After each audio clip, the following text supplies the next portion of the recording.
The Second Punic War had finally reached its conclusion. A conflict that had begun in Spain and carried Roman and Carthaginian armies across the western Mediterranean ended in Africa, with a peace settlement that left Carthage defeated and politically restricted. Yet the treaty did not bring lasting stability to North Africa. In the decades that followed, a new struggle emerged between Carthage and its increasingly powerful neighbor, the Numidian king Massinissa. Massinissa had become one of Rome's most valuable allies during the final stages of the war, and that relationship gave him enormous influence. Confident that Rome would stand behind him, he began taking control of territories claimed by Carthage, arguing that these lands had originally belonged to his kingdom. Unable to respond freely with military force because of the restrictions imposed after its defeat, Carthage appealed to Rome for arbitration. Roman officials were sent to investigate, but their supposed neutrality was questionable. They had been encouraged to support Massinissa whenever possible, allowing him to retain much of the territory he had seized. Despite these territorial losses, Carthage entered a remarkable period of recovery. For roughly half a century, the city avoided another major war. Its fertile agricultural lands, commercial traditions, and excellent position on the Mediterranean coast allowed its economy to revive. Population increased, trade expanded, and the city gradually recovered much of the prosperity it had lost after the war with Rome. Carthage was no longer the dominant Mediterranean power it had once been, but neither was it the ruined and helpless city that some Romans expected it to remain. Prosperity, however, brought political tension.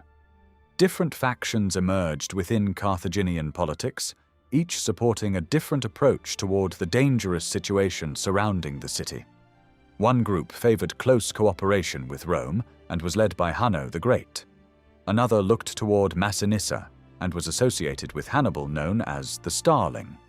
A third faction represented a more popular or democratic position, with Hamilcar the Samnite and Carthalo among its leading figures. These rival groups disagreed over how Carthage should respond to Numidian expansion and Roman interference. The democratic faction eventually decided that continued restraint was no longer acceptable.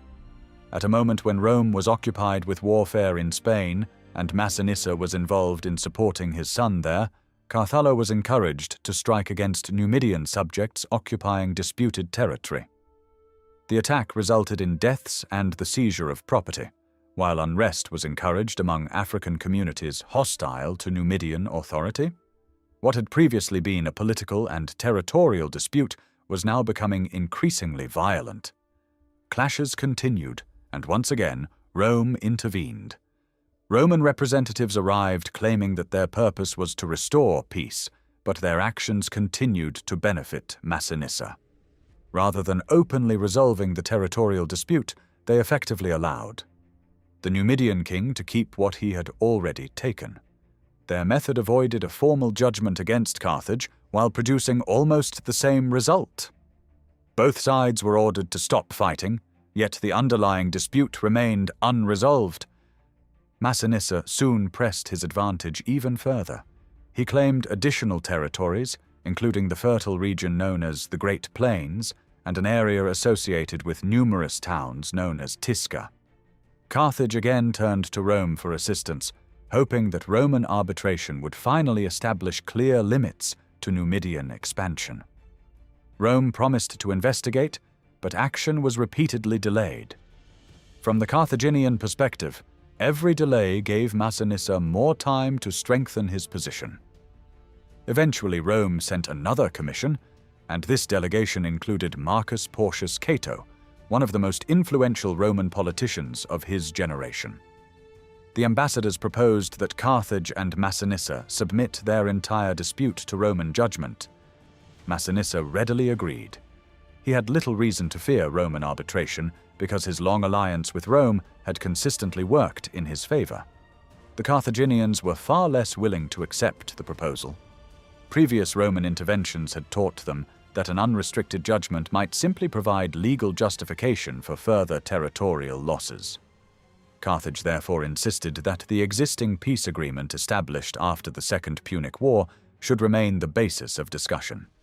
Its leaders argued that the real question was not whether the entire treaty should be reconsidered, but whether its terms had been violated. The Roman delegation refused to settle the disagreement on those limited terms, and no final settlement was reached. Yet the journey proved extremely important for another reason.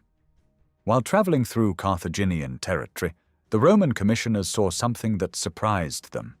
The countryside was productive and carefully cultivated. Agricultural wealth was visible throughout the region, and Carthage itself appeared prosperous and densely populated. The city that Rome had defeated only decades earlier had recovered far more successfully than many Romans had imagined.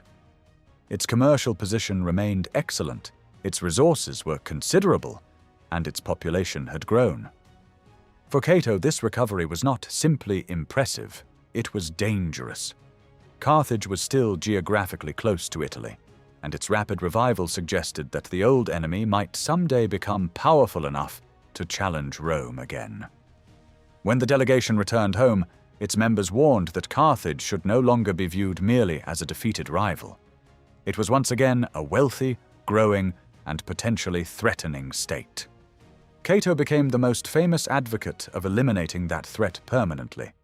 From his perspective, Rome could never feel completely secure while Carthage remained, capable of rebuilding its strength.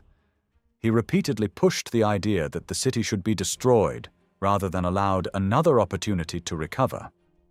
The issue was no longer simply about disputed African territory.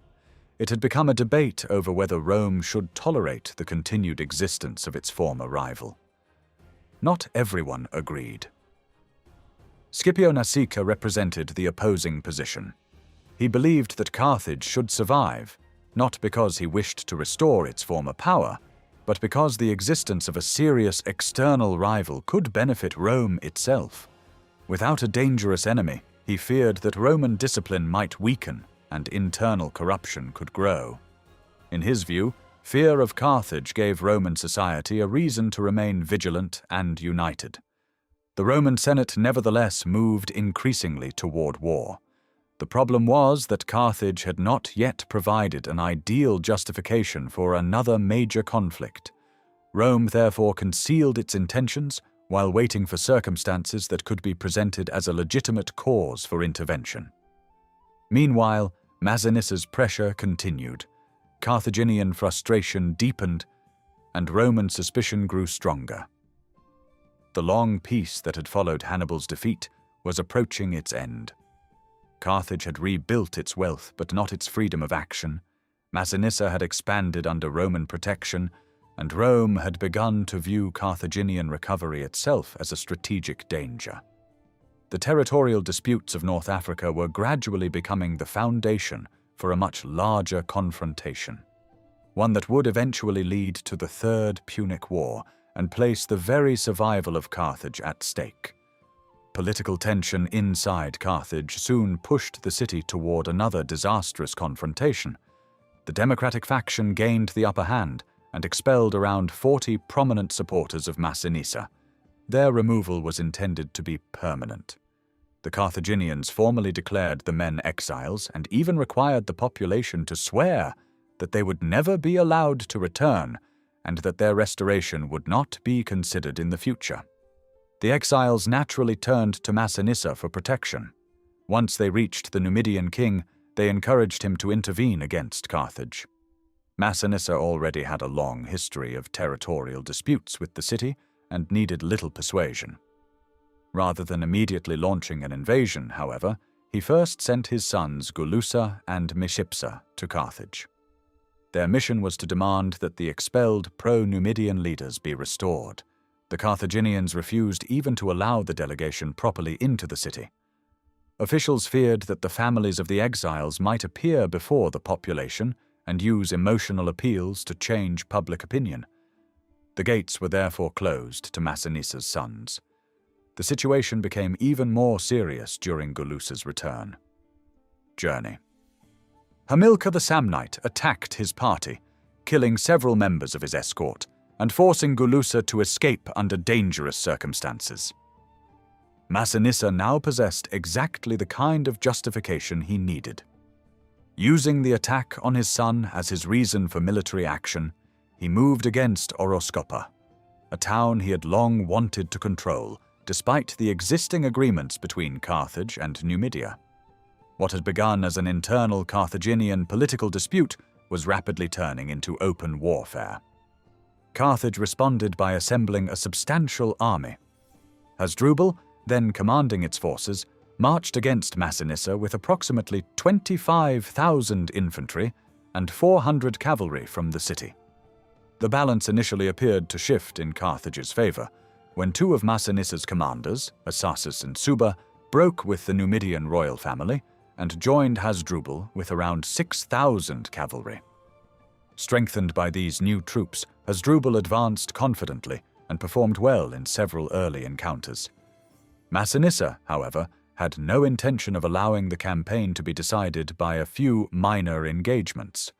He began withdrawing gradually, creating the impression that he was giving ground. Hasdrubal followed him, believing that the Numidian king was retreating under pressure. In reality, Massinissa was drawing the Carthaginian army farther away from its secure supply routes and into an isolated region surrounded by rough hills and rocky terrain.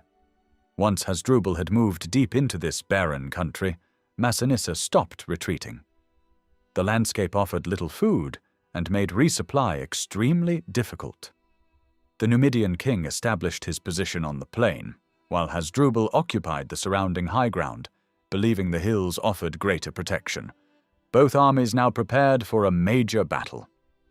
At this crucial moment, a young Roman officer arrived at Massinissa's camp. He was Scipio Aemilianus, the future conqueror of Carthage, although at this stage of his career he was serving in Rome's war against the Celtiberians. His immediate mission had nothing to do with the Carthaginian conflict. He had come to obtain war elephants from Massinissa. The Numidian king received him warmly. Massinissa had been closely connected with Scipio's family since the days of the Second Punic War, and the arrival of the younger Scipio carried considerable symbolic importance. Yet Massinissa was also preparing for battle and personally organized his forces. Remarkably, he was about 88 years old and remained an active commander.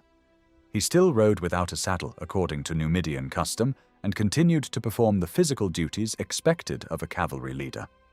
Ancient observers often emphasized the extraordinary endurance of the Numidians, and Massinissa seemed to embody that reputation. Their lifestyle was associated with constant outdoor activity, simple food, limited consumption of wine, and a climate considered favorable to health and longevity. Whether these explanations were accurate or not, Massinissa's ability to command an army at such an advanced age clearly impressed those who encountered him. Hasdrubal prepared his own forces opposite the Numidian army. Reinforcements from the surrounding countryside had increased the number of men involved until the battlefield contained an enormous concentration of troops. Scipio watched the confrontation from elevated ground, almost like a spectator looking down upon a vast arena. He later remembered the sight as one of the most extraordinary military spectacles he had ever witnessed. Although Scipio would participate in many wars during his lifetime, he claimed that nothing compared with calmly watching roughly 110,000 men clash below him. According to the story, he jokingly compared his position to that of the gods observing the legendary Trojan War from distant mountains. The fighting began in the morning and continued until darkness. Casualties mounted on both sides, but by the end of the struggle, Massinissa appeared to have gained the stronger position.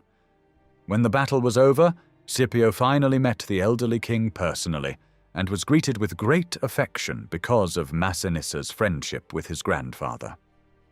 The Carthaginians quickly realized that Scipio's presence might provide an opportunity for negotiation.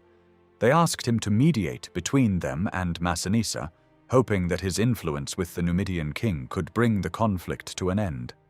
Scipio arranged discussions, and Carthage offered substantial concessions. The Carthaginians were prepared to surrender territory around Emporium and offered Massinissa 200 talents immediately, followed by another 800 talents later. Massinissa demanded something more, the surrender of the men who had deserted from his side. On this point, the Carthaginians refused to compromise. Negotiations collapsed, and Scipio eventually departed for Spain with the elephants he had originally come to obtain. Massinissa then changed his strategy. Instead of risking another costly battle, he surrounded Hasdrubal's position and cut the Carthaginian army off from food. The terrain that had seemed defensible now became a prison. Supplies could not reach the trapped soldiers, while the surrounding countryside offered almost nothing that could sustain such a large army. Hasdrubal still had an opportunity to attempt a breakout, while his troops remained healthy. He believed, however, that time might work in his favor. His army initially possessed more supplies than Massinissa's, and he expected the Numidian king either to attack or eventually face his own logistical difficulties. Hasdrubal also learned that Roman representatives were approaching, supposedly to negotiate peace, giving him another reason to delay decisive action. The Roman mission was far less neutral than it appeared. Its instructions depended entirely on the military situation. If Massinissa had been defeated, the representatives were supposed to stop the conflict. If he was winning, they were to encourage him to continue. When they arrived and discovered that Massinissa held the advantage, they acted accordingly. Hasdrubal's decision to wait proved catastrophic. Food disappeared rapidly inside the encircled camp. The soldiers first slaughtered the animals used to transport supplies. When those were gone, they killed their horses. Eventually, desperation became so extreme that leather equipment was boiled in an attempt to produce something edible. Hunger was soon accompanied by disease. Thousands of men were crowded together in a confined position during the intense African summer. Weakness, poor nutrition, inactivity, heat, and deteriorating sanitation created ideal conditions for sickness. The situation became even worse when the Carthaginians ran out of ordinary fuel and began burning their own shields simply to maintain cooking fires. The dead created another nightmare. Massinissa's blockade prevented the Carthaginians from carrying bodies away from the camp, while the shortage of wood made large-scale cremation impossible. Corpses accumulated around the soldiers, decomposing in the heat. Disease spread through an army already devastated by starvation, and the camp gradually became a place of mass death. Eventually, the surviving Carthaginians understood that there was no realistic possibility of victory. They accepted humiliating peace terms. The deserters would be surrendered to Massinissa. Carthage would pay the enormous sum of 5,000 talents over 50 years. Even the political exiles, whose return had previously been forbidden by solemn oath, would now be restored. The surviving soldiers were also required to leave their position stripped of almost everything. They would pass individually through a single exit, carrying no weapons and wearing only a simple tunic. After months of fighting, starvation, and disease, the Carthaginian army was effectively surrendering itself defenseless to its enemy. Even this agreement did not guarantee survival. Gulusa had not forgotten the earlier attack against him.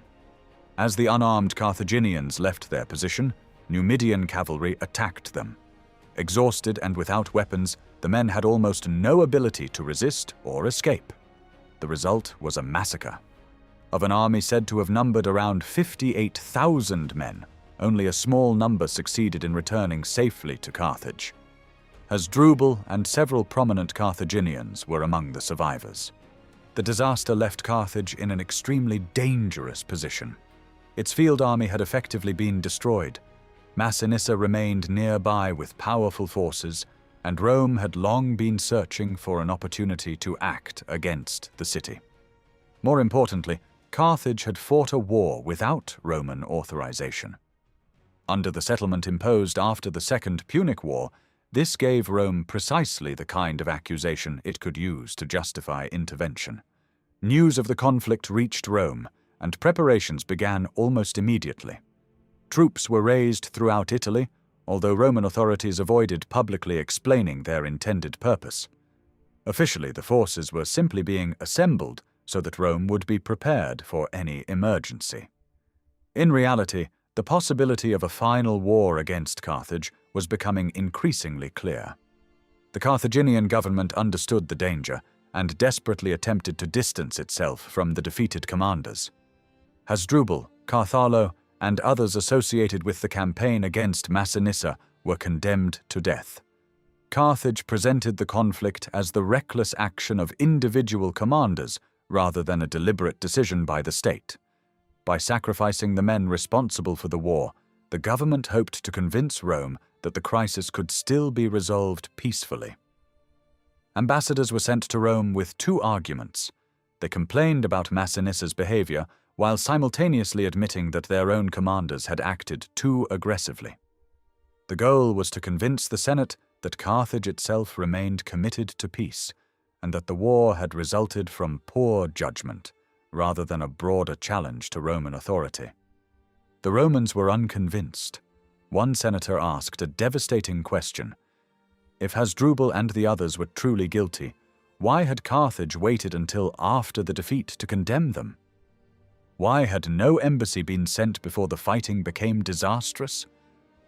The Carthaginian representatives had no convincing answer. By this point, the Roman Senate had already moved toward war. What it needed was not persuasion, but a usable justification. The ambassadors were simply told that the explanations offered by Carthage were insufficient. Alarmed, they asked what their city could do to repair the situation. Rome gave them an intentionally vague answer. Carthage must satisfy the Roman people. The statement created confusion. Carthaginian leaders could only guess what Rome actually wanted. Some believed that an additional financial payment might be enough. Others suspected that Rome expected Carthage to surrender the disputed territories permanently to Massinissa. Another delegation therefore traveled to Rome and asked for specific conditions that could prevent war. Again, the Romans refused to explain. They told the Carthaginians that they already knew what was required and dismissed the delegation. The uncertainty was itself powerful. Carthage was being pressured to make concessions without knowing whether any concession would actually satisfy Rome. While Carthage struggled to understand how far Rome intended to go, another major blow arrived. Utica, one of the most important cities in North Africa after Carthage, abandoned its old rival. The city possessed excellent harbors, numerous landing points, and a strategically valuable position only a short distance from Carthage. Its location made it an ideal base for an army preparing to operate against the Carthaginian capital. Utica's leaders recognized how vulnerable Carthage had become. Old hostility between the two cities now combined with political calculation. Rather than risk being dragged down alongside Carthage, Utica sent representatives to Rome and voluntarily placed itself under Roman authority. This defection transformed the strategic situation. Rome now possessed a friendly base almost on Carthage's doorstep, while Carthage had lost an army, faced Massinissa's powerful kingdom nearby, and remained uncertain about Rome's demands. The diplomatic space for avoiding war was disappearing rapidly. The struggle with Massinissa had therefore become far more than a regional dispute. It provided Rome with the opportunity it had been waiting for. Carthage had survived Hannibal's defeat, rebuilt its economy, and recovered much of its prosperity, but it had never regained genuine independence.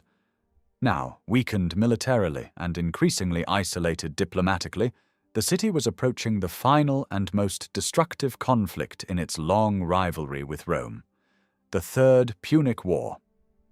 Once Utica had placed itself in Roman hands, the Senate no longer needed to hide its intentions.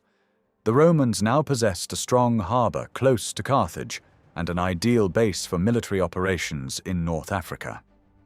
With this advantage secured, the Senate met on the capital and formally voted for war. The expedition was placed under the command of the two consuls. Manius Manilius was given responsibility for the land army, while Lucius Marcius Censorinus took command of the fleet. Their public mission was war against Carthage, but their private instructions went much further. They were told not to end the campaign until Carthage itself had been completely destroyed. The Roman preparations were enormous. After the customary religious ceremonies, the consuls sailed toward Sicily, planning to cross from there to Utica. Their force included around 50 quinqueremes, roughly 100 lighter warships, and a large number of transport vessels and merchant ships. The army consisted of about 80,000 infantry and 4,000 cavalry. Confidence was extremely high. Roman citizens and allies competed for places in the expedition, while volunteers presented themselves in large numbers because victory seemed almost certain. Carthage received the news in the worst possible way. The same messenger brought word that the Senate had declared war and that the Roman fleet was already at sea. The city had almost no time to prepare. Its military position was disastrous. It lacked a powerful navy, had recently lost tens of thousands of fighting men, possessed no dependable allies or mercenary forces, and had not accumulated the supplies needed for a prolonged siege. Even worse, Carthage faced the possibility of fighting Rome and Massinissa at the same time. Its leaders understood that such a struggle could hardly be won. Their only realistic option appeared to be submission. A new embassy was therefore sent to Rome with authority to accept almost any conditions necessary to prevent the destruction of the city. The Senate offered what seemed, at first, to be a possible path to peace. If Carthage delivered 300 children from its leading families as hostages within 30 days and obeyed the further instructions of the Roman consuls, Rome declared that the city would remain free, retain its own laws, and continue to possess its territory in Africa. The promise sounded reassuring, but it contained a dangerous ambiguity. Rome did not explain what the additional commands would be. At the same time, secret instructions were sent to the consuls, ordering them to continue with the original plan. The destruction of Carthage remained the real objective. The Carthaginians sensed that something was wrong. There was no clear guarantee that the hostages would ever return, and the vague requirement that they obey future Roman commands created enormous uncertainty. Yet the city was in such a desperate position that refusing seemed even more dangerous. Carthage therefore decided to comply immediately, rather than risk giving Rome another excuse for war. The departure of the hostages became one of the most painful scenes of the crisis. Families gathered as children from the most prominent Carthaginian households were taken towards the ships.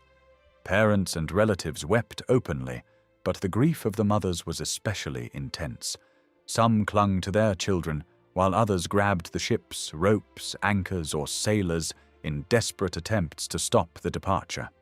According to the ancient account, several women even entered the water and followed the departing vessels as far as they could, crying and watching their children disappear into the distance. Those who remained on shore tore at their hair and struck their bodies in grief. The scene resembled a funeral more than the fulfillment of a diplomatic agreement. Many Carthaginians already suspected that the word hostage concealed something much more serious. They feared that surrendering their children without knowing Rome's final demands amounted to surrendering the city itself. Some openly predicted that the sacrifice would accomplish nothing and that Rome would continue demanding more. When the 300 hostages arrived in Sicily, the Roman consuls accepted them and sent them onward to Rome. The Carthaginian representatives were then told that they would learn the remaining conditions once they reached Utica. The Roman army crossed into Africa and established its camp near the same area from which Scipio Africanus had operated during the final stages of the Second Punic War. The fleet anchored at Utica. When the Carthaginian ambassadors arrived, the Romans carefully arranged the meeting to display overwhelming power. The consuls sat on an elevated platform surrounded by senior officers and military tribunes. Roman soldiers stretched across the camp on both sides, fully armed, with weapons shining and standards raised. Everything about the scene was designed to remind the Carthaginians that they were negotiating from a position of complete weakness. After a trumpet called for silence, the Carthaginian envoys were brought forward. They were not permitted to approach the consuls closely and remained separated from them by a barrier. They then began a long appeal for mercy. The ambassadors spoke about the long history of Carthage, its former power, and the enormous empire it had once controlled on land and sea.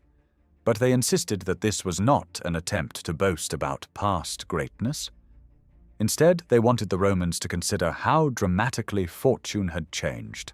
A city that had once competed with Rome for mastery of the Mediterranean now stood helpless before it. They argued that true power should be demonstrated through restraint.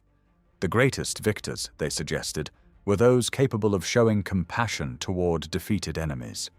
Rome claimed to value justice and moral superiority, and the Carthaginians asked the Romans to prove those values in the treatment of a fallen rival. They then reminded the consuls of everything Carthage had already surrendered. Its maritime empire was gone, its warships had been handed over, and it had not rebuilt them. Its elephants had been surrendered. Tribute had been paid regularly, hostages had been delivered in the past, and had now been delivered once again. Carthage, once accustomed to collecting tribute from others, had accepted decades of submission to Rome. The ambassadors also emphasized that the earlier Roman generation, the same generation that had actually fought Hannibal, had accepted peace with Carthage. Those Romans had made a treaty and agreed that the two states would live as allies. If the men who had suffered through the terrible years of the Second Punic War had been willing to maintain that agreement, the Carthaginians asked why the current generation was suddenly determined to destroy them. They challenged Rome to identify exactly what Carthage had done to justify such a massive military expedition. The tribute had been paid. Carthage possessed no threatening fleet. It had no war elephants. For decades it had avoided rebellion against Roman authority. On top of this, the city had recently lost an enormous number of men during the disastrous conflict with Massinissa. The Carthaginian ambassadors admitted that they had fought the Numidian king, but they presented that war as an act of desperation. Massinissa, they argued, had repeatedly taken Carthaginian territory while Rome allowed him to expand. He had seized land around Emporium and continued pushing into areas claimed by Carthage until the situation became unbearable. Even then, they reminded the Romans, Carthage had punished the men responsible for resisting Massinissa. Hasdrubal and other commanders had been condemned, and multiple embassies had been sent to Rome. Carthage had even offered to accept whatever settlement the Romans considered appropriate. The ambassadors pointed to the hostages as proof of their sincerity. When Rome demanded 300 children from the leading families, Carthage had not delayed until the end of the 30-day period. The children had been sent immediately. In return, the Senate had publicly promised that Carthage would remain free, govern itself under its own laws, and retain its African possessions. Censorinus then responded. He dismissed the idea that the reasons for war needed to be debated again, arguing that the Carthaginian representatives who had visited Rome already knew the Senate's position. He also denied that Rome had deceived them. The Senate's declaration, he explained, had always stated that additional demands would be presented later at Utica. He praised the Carthaginians for sending the hostages promptly. Then he introduced the next demand. If Carthage genuinely wanted peace, Censorinus asked, why did it still need weapons? The Romans demanded the surrender of every weapon and military engine in the city, whether publicly or privately owned. The Carthaginian ambassadors hesitated, but eventually agreed. Their main concern was Hasdrubal, the commander whom Carthage had condemned to death after the war with Massinissa. Hasdrubal had escaped punishment and had reportedly gathered around 20,000 soldiers outside the city. If Carthage surrendered all its weapons, the envoys asked, how could it defend itself against him? The consuls replied that Rome would handle Hasdrubal. With that reassurance, the Carthaginians accepted another extraordinary condition. Roman officers accompanied the embassy back to collect the weapons. What followed demonstrated just how thoroughly Carthage was disarming itself. Enough armor for approximately 200,000 men was surrendered, along with enormous quantities of spears, javelins, missiles, and other equipment. Around 2,000 catapults capable of launching stones or heavy projectiles were also handed over. Wagon after wagon arrived in the Roman camp, loaded with Carthaginian weapons. It was an astonishing sight, a major city voluntarily delivering the military equipment that might have allowed it to defend itself. Leading senators, priests, officials, and respected citizens accompanied the convoy, hoping that their presence and their obedience would finally convince Rome to show mercy. Once the surrender was complete, the Carthaginian delegation again stood before the consuls. Censorinus looked at them for some time before speaking. He acknowledged that Carthage had obeyed Rome by giving up both its hostages and its weapons. Then came the demand that revealed everything. The Carthaginians were ordered to abandon Carthage itself.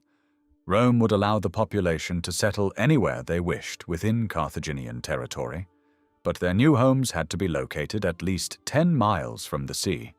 The ancient city of Carthage, with its harbors, temples, homes, marketplaces, fortifications, and centuries of history, would be destroyed completely. The reaction was immediate and uncontrollable. The ambassadors raised their hands toward the sky and shouted to the gods, accusing Rome of breaking its promises. Some cursed the Romans openly. Others collapsed to the ground, striking the earth with their hands and heads. Some tore their clothing or injured themselves in despair. For a time, the Roman commanders simply watched. Even they understood the magnitude of what had just been demanded. Carthage was not merely being asked to accept defeat or surrender territory. Its inhabitants were being told to abandon the city that formed the center of their political, religious, commercial, and cultural existence. Eventually, the first explosion of anger gave way to silence. The ambassadors lay exhausted and stunned, almost unable to respond. Then the grief returned in another form. They began calling out the names of their wives, children, relatives, and fellow citizens. They mourned for Carthage itself as though the city were a living person about to die. The priests appealed to the gods of the temples that would soon be destroyed. Public grief and private grief became indistinguishable. Even some Romans watching the scene were reportedly moved to tears by the sudden reversal of fortune before them. Yet the consuls did not withdraw the demand. They waited until the Carthaginians had exhausted their cries and understood the full reality of their position. The envoys now began calculating the situation more coldly. Carthage had surrendered its weapons. It had no functioning fleet, no large stockpile of missiles, no catapults, and almost no prepared military equipment. Around 50,000 fighting men had recently been lost. The city had no major mercenary army and no powerful foreign allies ready to rescue it. Rome controlled the sea and had already landed a massive force nearby. Massinissa remained another potential enemy. Even worse, the Romans held the children of the leading Carthaginian families as hostages. Everything seemed to suggest that resistance was impossible. Realizing that anger alone would accomplish nothing, the Carthaginian delegation returned to argument. One of their most respected representatives, Bano Tigilas, was allowed to speak. Bano admitted that the Carthaginians were no longer in a position to debate with Rome as equals. Their appeal was not based on strength, but on the hope that the Romans might recognize that mercy could still be justified. He recalled how powerful Carthage had once been. It had ruled large parts of Africa, dominated sections of the Mediterranean, and fought Rome for control of the Western world. But that age had ended with Scipio Africanus. Carthage had accepted defeat, surrendered its navy and elephants, and agreed to pay tribute. Since then, Bano argued, the treaty had been respected. Carthage had made its payments and had even supported Rome in later wars. It had not reconstructed the military power that once threatened Italy. The Romans therefore had no legitimate reason to behave as though Carthage had returned to the days of Hannibal. Banno then focused on Rome's most recent promises. The consuls had demanded hostages, and Carthage had surrendered the children of its finest families. They had demanded the city's weapons, and the Carthaginians had handed over everything, even more completely than many cities did after being captured by force. They had done so because they trusted the Roman word. The Senate had stated that once the hostages were delivered, Carthage would remain free and self-governing. To the Carthaginians, that promise had an obvious meaning. The city itself would continue to exist. How, Banno asked, could Rome claim to preserve the freedom of Carthage while simultaneously ordering Carthage to be demolished? For the envoys, this was the central contradiction. They had surrendered their children because Rome promised political survival. They had surrendered their weapons because the consuls claimed that obedience would bring peace.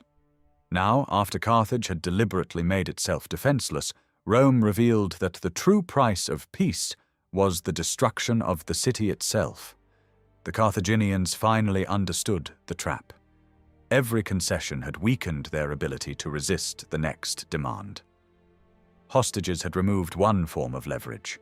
Disarmament had removed another. By the time Rome announced its final condition, Carthage had already surrendered almost everything that might have allowed it to refuse. The crisis had now reached a point from which negotiation seemed almost impossible. Carthage faced a choice more extreme than anything it had expected: voluntarily erase its own city from the Mediterranean world, or attempt to fight Rome after already surrendering the weapons needed for war. With every legal argument exhausted, the Carthaginian delegation turned from diplomacy to desperation. They had already appealed to earlier treaties, Roman promises, and the terms agreed upon during their surrender. Now, seeing that none of these arguments had changed the consuls' position, they abandoned formal debate and began to plead for the survival of their city. Their appeal centered on everything Carthage represented beyond politics and military power. This was not merely a collection of walls and houses, they argued, but an ancient city with sacred traditions, temples, festivals, burial places, public spaces, and generations of memory attached to it. To destroy Carthage would mean extinguishing religious ceremonies, abandoning ancestral tombs, and erasing the places around which the daily and spiritual life of the population had been built. The ambassadors asked Rome to spare the city's temples and sacred spaces, even if it refused to forgive its people. They spoke of the Forum, the religious centers, and the places connected with civic government as parts of a living community that could not simply be recreated somewhere else. If the Romans truly intended to show mercy by allowing the inhabitants to survive, then forcing them to abandon everything that gave meaning to their collective life seemed, from the Carthaginian perspective, almost indistinguishable from destroying them outright. They also challenged the idea that Carthage remained dangerous. Rome already possessed its fleet. Its weapons had been surrendered, its war elephants were gone, and its military strength had been shattered. What serious threat could a disarmed Carthage still represent? The demand to move inland created another problem. Much of the city's population depended directly or indirectly on maritime trade. Merchants, sailors, craftsmen, dock workers, and countless others made their living because Carthage stood on the coast. Moving this enormous urban population into the interior would not simply change their address. It would destroy the economic system on which their lives depended. The envoys therefore offered a desperate alternative. If Rome was determined to punish someone, they said, then punish the people rather than the city itself. Let the inhabitants die, if necessary, but leave the temples, tombs, sacred places, and ancient streets standing. In their eyes, destroying an entire city that could no longer defend itself would bring Rome little military benefit while permanently damaging its reputation. They appealed directly to the image Rome had created of itself. The Romans often presented their victories as demonstrations not only of strength, but also of discipline, justice, and restraint. The Carthaginians argued that destroying a city after it had voluntarily surrendered its children and weapons would contradict everything Rome claimed to represent. They warned that such an act would be remembered precisely because of its extremity. Wars had destroyed countless communities before, but Carthage had surrendered before the decisive battle had even begun. It had obeyed Roman orders, delivered hostages, disarmed itself, and accepted humiliation after humiliation. To destroy the city after all of this would make the final punishment appear less like military necessity and more like deliberate annihilation. The ambassadors invoked the gods who had witnessed previous agreements and reminded the Romans that political fortune never remained permanent. Carthage itself had once been powerful and now stood helpless. The same uncertainty, they suggested, could one day face Rome. Success should therefore encourage moderation rather than arrogance. Even if the destruction of Carthage could not be cancelled, they begged for one final delay. Allow another embassy to travel to Rome and appeal directly to the Senate. A short postponement would create no real danger for the Roman army, since Carthage had already surrendered its weapons. For the Carthaginians, however, those extra days represented one last possibility of saving their city. The consuls showed little reaction. Their expressions remained hard throughout the speech, making it clear that the decision had already been made. When the appeal ended, Censorinus answered that there was no reason to continue discussing a command already issued by the Senate. The consuls did not possess the authority to cancel or even postpone it. Still, Censorinus offered an explanation. He claimed that Rome's demand was not intended purely as punishment. According to him, forcing the Carthaginians inland would actually benefit them by removing the source of the ambitions that had repeatedly brought them into conflict with Rome. That source, he argued, was the sea. Carthage had built its wealth and influence through maritime trade and naval power. From the Roman point of view, its coastal position had encouraged expansion, competition, and imperial ambition. Censorinus linked many of Carthage's previous wars directly to its relationship with the Mediterranean. The city's maritime power had drawn it into Sicily. It had later expanded into Spain. Roman accusations of Carthaginian attacks on merchants and disputes over Sardinia were also presented as consequences of the same desire for overseas power. To Censorinus, the sea had repeatedly offered Carthage opportunities for profit and expansion, and those opportunities had repeatedly ended in conflict. He compared Carthage with Athens. Athens had also grown powerful through its navy and maritime empire, only to experience a sudden collapse when that empire was lost. After defeat, the Athenians had been forced to surrender ships, dismantle defensive structures, accept outside control, and live with a dramatically reduced position in the Greek world. Censorinus presented this not as humiliation, but as a lesson. Maritime power, he argued, produced spectacular gains but could disappear just as quickly. Agriculture and inland life offered less dramatic profits, but greater stability. A city dependent on the sea was constantly exposed to political storms, while a community rooted in the interior supposedly enjoyed a more secure existence. He even pointed to older empires such as those of the Medes, Assyrians, and Persians, claiming that great powers had often developed far from the sea. The implication was clear. Carthage did not need its famous harbor to survive as a prosperous society. The Carthaginians, he continued, had many inland territories where a new city could be established. They could choose a suitable location and begin again. By moving away from the coast, they would also escape the constant reminders of their former empire. Censorinus argued that remaining in Carthage would force its citizens to look every day at empty harbors that had once held great fleets.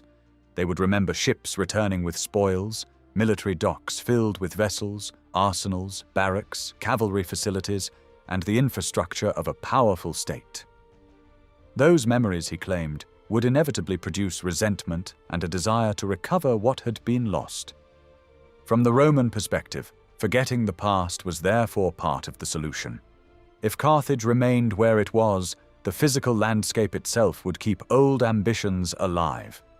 Destroying the maritime city and moving its people inland would separate them from the visible symbols of their previous power. Censorinus then turned the argument into a test of Carthaginian intentions. If Carthage had genuinely accepted its reduced position and no longer dreamed of recovering its former empire, then abandoning its harbor should not matter. But if the city still desired naval power and hoped someday to challenge Rome again, then its walls, docks, and strategic location were exactly the things Rome had reason to destroy. In Roman eyes, therefore, the question was simple. If the Carthaginians were sincere about peace, they should prove it by leaving the coast.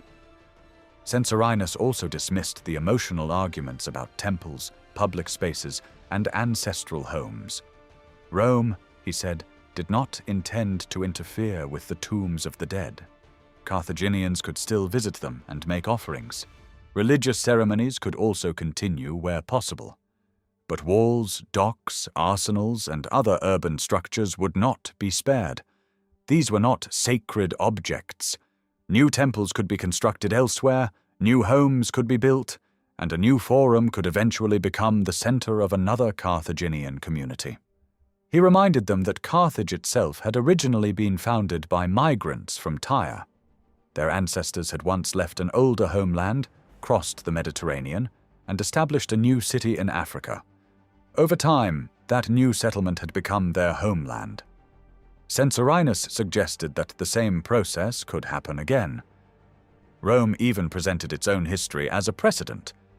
The inhabitants of Alba Longa, a city deeply connected with Roman tradition, had once been transferred to Rome.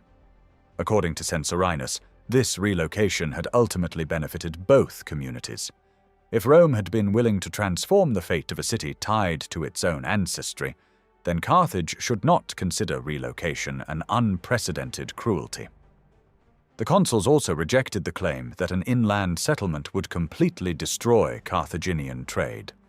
Rome was not forcing them hundreds of miles away.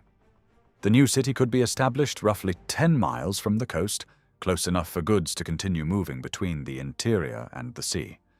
In a final attempt to redefine the meaning of their promise, Censorinus explained what Rome had meant when it said that Carthage would remain free and govern itself according to its own laws. The guarantee, he claimed, applied to the Carthaginian people, not to the physical city in which they lived. To Rome, Carthage was its population. To the Carthaginians, Carthage was far more than that. This difference lay at the heart of the confrontation. The Romans treated the city as a strategic location that could be dismantled while allowing its inhabitants to survive.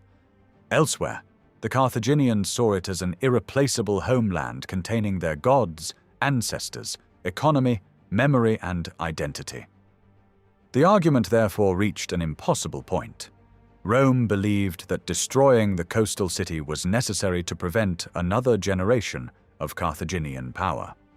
The Carthaginians believed that life without Carthage would mean the destruction of their community, even if the population physically survived. By now there was little room left for compromise. The hostages had already been taken, the weapons had already been surrendered, and the Roman army was already in Africa. Yet instead of ending the crisis, each Carthaginian concession had only revealed another demand. What Rome called relocation, the people of Carthage increasingly understood as the erasure of their civilization. When Censorinus finished explaining Rome's decision, the Carthaginian ambassadors stood in stunned silence. There was almost nothing left for them to say. The Romans had made their position unmistakable. Carthage would be abandoned, and the city itself would be destroyed. Censorinus broke the silence by telling them that every argument, explanation, and attempt at consolation had already been exhausted. The Senate had issued its command, and the consuls expected immediate obedience. Since the envoys still possessed diplomatic protection, they were ordered to leave the Roman camp and return home. Roman attendants began escorting them away, but the ambassadors suddenly asked for one final opportunity to speak. They understood what awaited them in Carthage. The population had surrendered its children and weapons, because these same representatives had returned with Roman assurances. Now they would have to tell the people that all those sacrifices had failed and that Rome intended to erase their city. The envoys openly admitted that they feared they might be killed by their own citizens before they could finish delivering the news. Yet their final request was not primarily for personal protection. They believed the shock might be so overwhelming that only the immediate sight of Roman military power could convince the population that resistance was hopeless. They therefore made an extraordinary request. They asked the Romans to move part of the fleet close to Carthage while they returned by land. If the inhabitants could actually see Roman warships approaching their coast while hearing the Senate's ultimatum, perhaps the reality of their situation would force them to accept it. The irony was bitter. Carthaginian diplomats were now asking the enemy to send ships against their own homeland so that they might persuade their fellow citizens to surrender. Such was the depth of their desperation. Censorinus agreed. He sailed toward Carthage with 20 quinqueremes and anchored near the city. Meanwhile, the ambassadors began their journey home. Some lost their nerve and disappeared along the way, unwilling to face the population. Most continued forward in silence, knowing that they carried news capable of throwing the entire city into chaos. People were already waiting anxiously on the walls. Every delay increased their fear.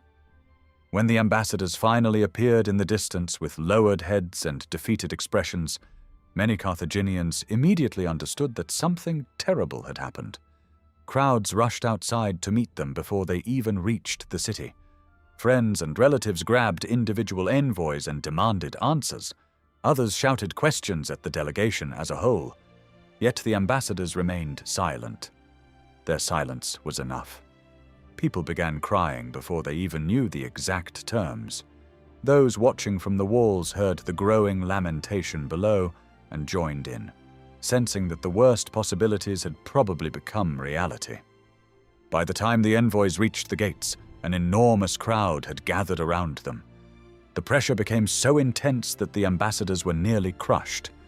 To escape the crowd, they announced that the message first had to be delivered formally to the Carthaginian Senate.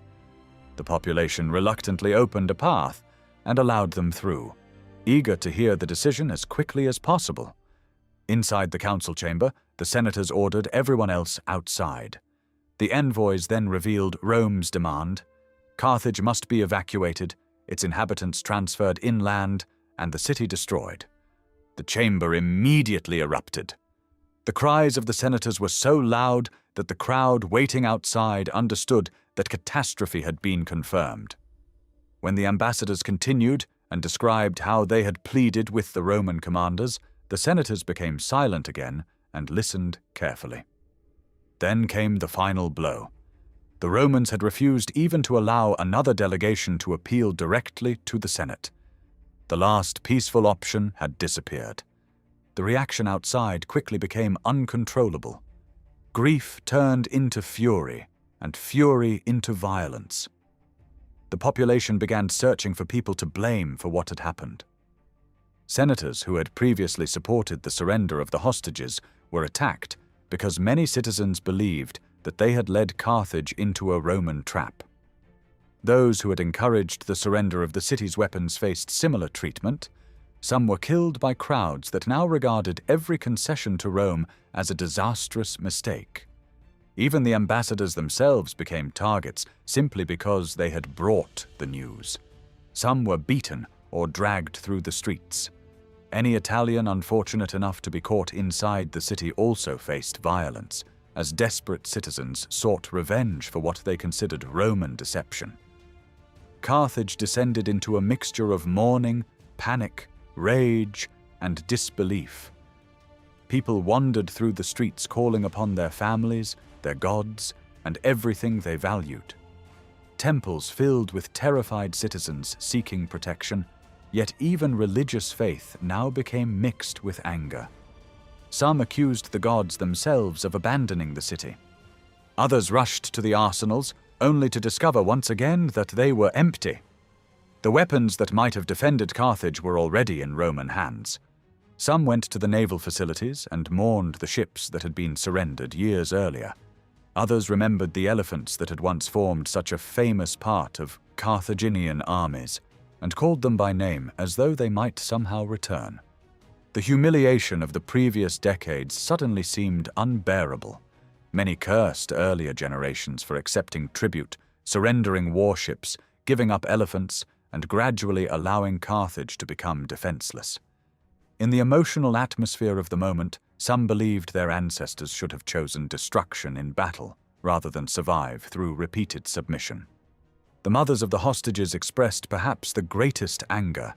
Their children were now in Roman hands, and the sacrifice had apparently achieved nothing. According to the account, some moved through the city almost like figures from a tragedy, screaming at those who had supported the surrender and declaring that divine punishment had finally fallen upon the people responsible. Amid the chaos, a small number of citizens remained practical. They closed the gates and began preparing the walls for defense. Since proper artillery was scarce, stones were carried to the fortifications so they could be thrown down on attacking soldiers. That same day, the Carthaginian Senate made the decision that transformed panic into resistance. Carthage declared war. The government also announced freedom for slaves willing to contribute to the defense. Every available source of manpower was now valuable. The city that only days earlier had handed over almost its entire arsenal began preparing to fight one of the most powerful military states in the Mediterranean. The Carthaginians also reversed one of their recent political decisions. Hasdrubal, the commander who had previously been condemned to death for his war against Massinissa, had remained outside the city and had assembled a force of roughly 30,000 men. Carthage now desperately needed him. Messengers were sent asking Hasdrubal to forget the sentence passed against him. The government explained that its earlier actions had been forced by fear of Rome and begged him not to allow personal resentment to outweigh the survival of his homeland. Inside Carthage, another Hasdrubal, related to Massinissa through his mother, was appointed to command the urban defense. Even now, the city made one final attempt to gain time.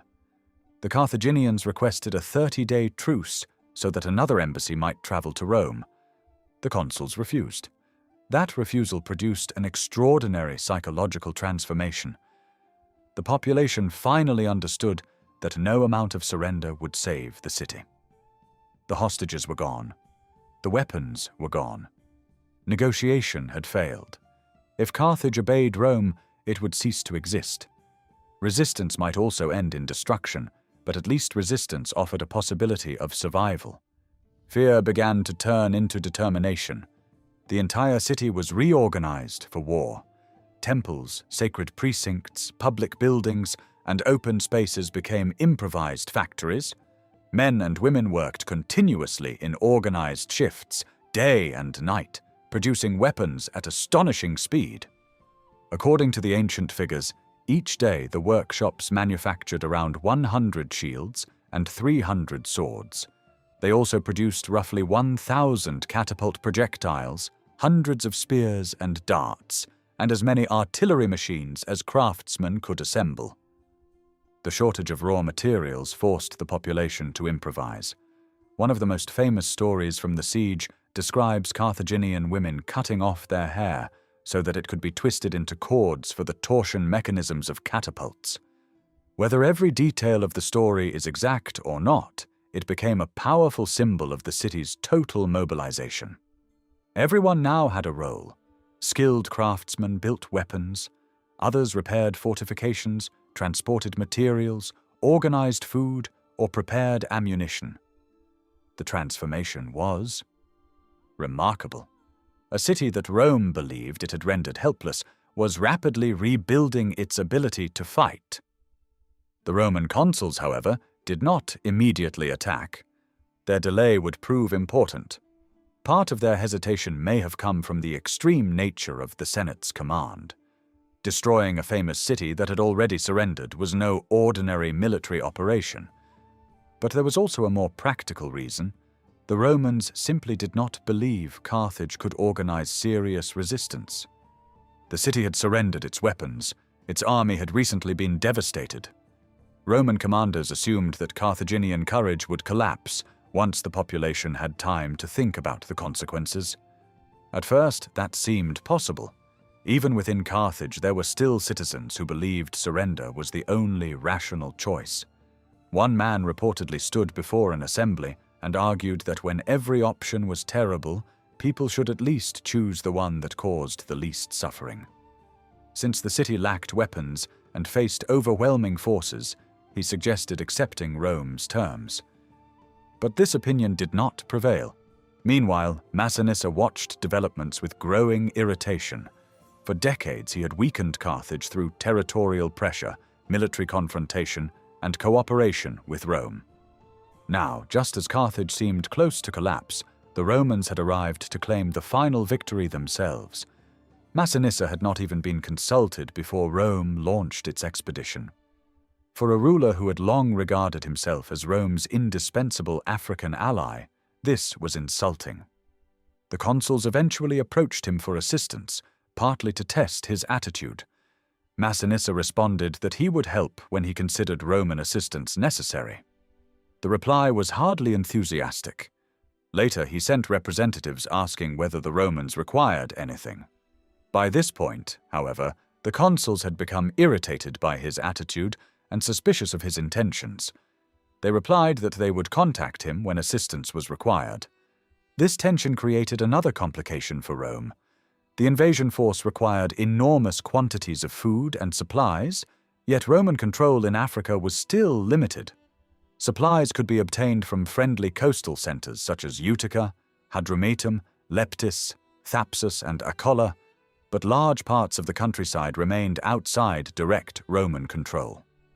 Hasdrubal, commanding Carthaginian forces beyond the walls, still controlled much of the surrounding region and was able to send resources into Carthage. The longer the Romans delayed, the more time the defenders gained to rebuild weapons, organize manpower, and strengthen their position. Eventually, the consuls recognized that waiting had accomplished little. Several valuable days had already passed. The Roman army finally advanced toward Carthage and prepared for a full siege. What they faced was one of the strongest fortified cities in the ancient Mediterranean. Carthage occupied a highly defensible position projecting into a broad gulf. Much of the city stood on a peninsula connected to the mainland by an isthmus roughly 3 miles wide. Another narrow strip of land extended westward between the sea and a lake, further shaping the approaches to the city. Natural terrain strengthened much of the defensive system. Along the side facing the open sea, steep ground allowed Carthage to rely on a single major defensive wall. The landward side was far more heavily protected. Here stood the famous triple fortification system defending the approaches toward Byrsa, the elevated central stronghold of Carthage. The walls rose approximately 45 feet even before their battlements were counted. Large towers appeared at regular intervals and extended through several levels. These defenses were much more than barriers of stone. The walls themselves formed part of Carthage's military infrastructure. Their interior contained enormous spaces designed to support troops and animals. The lower levels included accommodation for as many as 300 elephants together with storage areas for their food. Above them were facilities for thousands of horses, along with supplies of grain and fodder. Barracks built into the fortification system could accommodate around 20,000 infantry and 4,000 cavalry. In other words, the defensive walls functioned almost like a military city surrounding the city itself. There was, however, one weaker section. Near the narrow strip leading toward the harbor, part of the fortification had been built lower and had received less attention than the massive defenses protecting the principal landward approaches. This would become an important feature as the siege developed. Carthage's harbor complex was equally impressive. The city possessed 2 connected ports. Ships entered through a narrow passage from the sea that could be sealed with heavy iron chains. The outer harbor primarily served commercial traffic and contained the equipment required by merchant vessels. Beyond it lay the military harbor. At the center of this inner port stood an island surrounded by docks. Ship sheds extended both around the island and along the surrounding harbor, creating space for approximately 220 vessels. Storage buildings held sails, equipment, weapons, and everything required to maintain a large fleet. Rows of columns stood before the individual ship sheds, giving the entire complex the appearance of a continuous monumental portico. The naval installation was therefore both functional and architecturally impressive. The admiral's headquarters stood prominently on the central island. From there, signals could be issued, orders announced, and naval activity supervised throughout the harbor. The design also offered significant secrecy. The island was positioned high enough for Carthaginian commanders to watch movements at sea, while approaching ships had difficulty seeing what was happening inside the military harbor. Even merchants entering the commercial port could not immediately observe the naval installations. Defensive walls concealed the military docks, and separate passages allowed trading ships to move toward the city without passing directly through the restricted naval zone. This was the Carthage the Romans were now preparing to attack, politically isolated and recently disarmed, yet protected by massive fortifications, an extraordinary harbor system, and a population that had suddenly decided that survival was worth any sacrifice. Rome had expected submission. Instead, it had given Carthage a reason to fight with nothing left to lose. The Roman commanders divided the siege between them and prepared to attack Carthage from different directions. Manilius approached across the isthmus, planning to fill the defensive ditch, cross the lower barrier, and then reach the main wall beyond it. Censorinus focused on the weaker section of the fortifications near the coast, raising assault ladders both from the ground and from Roman ships positioned close to the walls. At first, both consuls expected an easy victory. They believed Carthage had already surrendered its weapons and could offer little serious resistance. Instead, they discovered a completely different city from the one they had expected to face. The Carthaginians had rapidly manufactured new weapons, reorganized their defenses, and recovered their determination to fight. The first Roman assault was therefore a shock. Instead of breaking through a helpless city, the attackers met organized resistance and were forced to withdraw. A second attempt ended the same way. These early victories transformed the mood inside Carthage. Only a short time earlier, the population had seemed trapped and defenseless. Now they had successfully repelled the Roman army twice. The consuls also faced another serious problem. Hasdrubal remained outside the city with a large Carthaginian force positioned beyond the lake. The Romans therefore risked being attacked from behind while simultaneously trying to storm the walls. To protect themselves, both commanders established fortified camps. Censorinus positioned his camp near the lake below the city walls, while Manilius secured the approaches along the isthmus.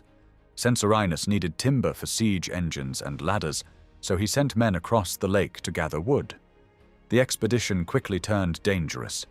Himilco Phamius, the aggressive commander of the Carthaginian cavalry, launched a sudden attack on the Roman workers.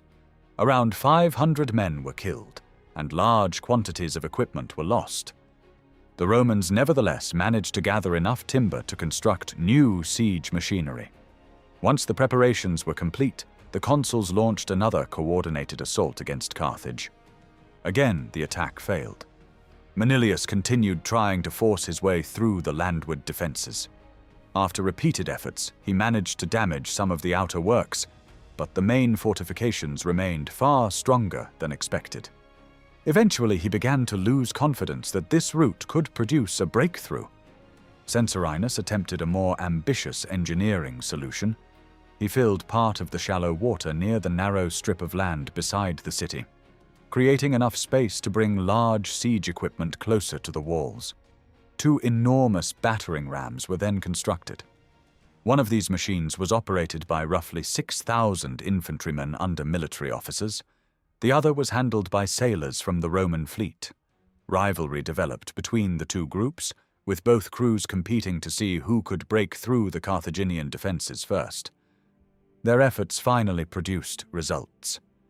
The repeated blows opened a large breach in the wall, giving the Romans their first real view into the city.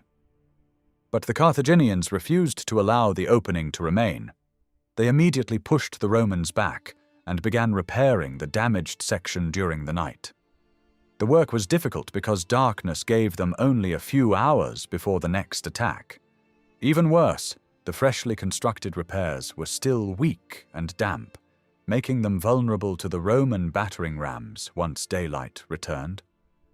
The defenders therefore decided that repairing the wall was not enough. They had to destroy the Roman machines themselves. Under cover of darkness, a Carthaginian force rushed out from the city. Some carried weapons, while others carried torches and combustible materials. Their goal was to burn the Roman siege engines before the attackers could react. The Romans eventually responded and prevented the complete destruction of the machines, but they were too late to save them from serious damage. The Carthaginians succeeded in making the equipment unusable and then withdrew safely behind their defenses. At sunrise, the Romans saw that the breach had not yet been completely repaired. They decided to exploit the opportunity and force their way through before the Carthaginians could close the opening. Inside the wall, however, the defenders were waiting. The area beyond the breach contained enough open space for fighting, and the Carthaginians had carefully prepared their positions. Armed soldiers stood at the front. Behind them were additional defenders equipped with whatever they could find, including stones and clubs. Men also occupied the roofs of nearby buildings, ready to attack the Romans from above. The Roman soldiers were angered by the sight. They had expected to face a disarmed population, yet these supposedly helpless defenders were openly preparing to meet them at close range. Driven by frustration and confidence in their own military superiority, many Romans rushed through the breach. One officer refused to follow them. Scipio Aemilianus, still serving as a military tribune and not yet the famous commander he would later become, suspected that the attack was too dangerous. Rather than send all his men into the city, he kept his own units outside the breach. He divided them into separate groups and positioned them along the wall, creating a reserve force. His caution proved correct. The Romans who entered the city were attacked from several directions at once. Carthaginian defenders pressed them from the front, while others struck from the sides, and from surrounding buildings. The assault quickly collapsed, and the Roman troops began retreating towards the breach. Scipio's soldiers were still waiting outside. He immediately used them to protect the retreat and prevent the trapped Romans from being annihilated. The decision saved a large number of men and attracted considerable attention.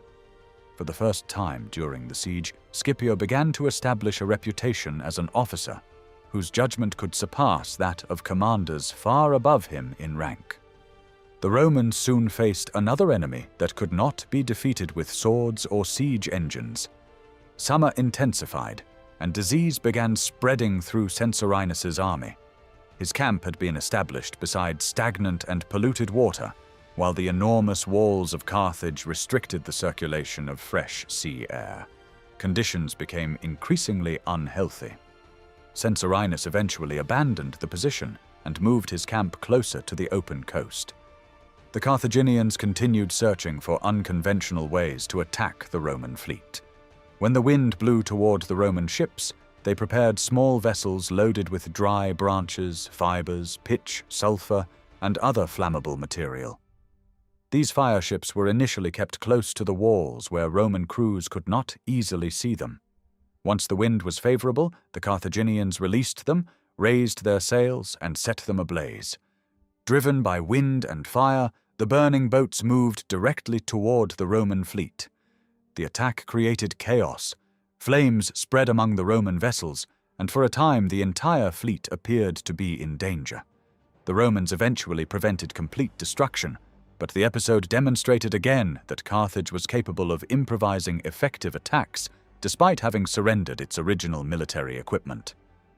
Not long afterward, Censorinus left Africa and returned to Rome to supervise elections.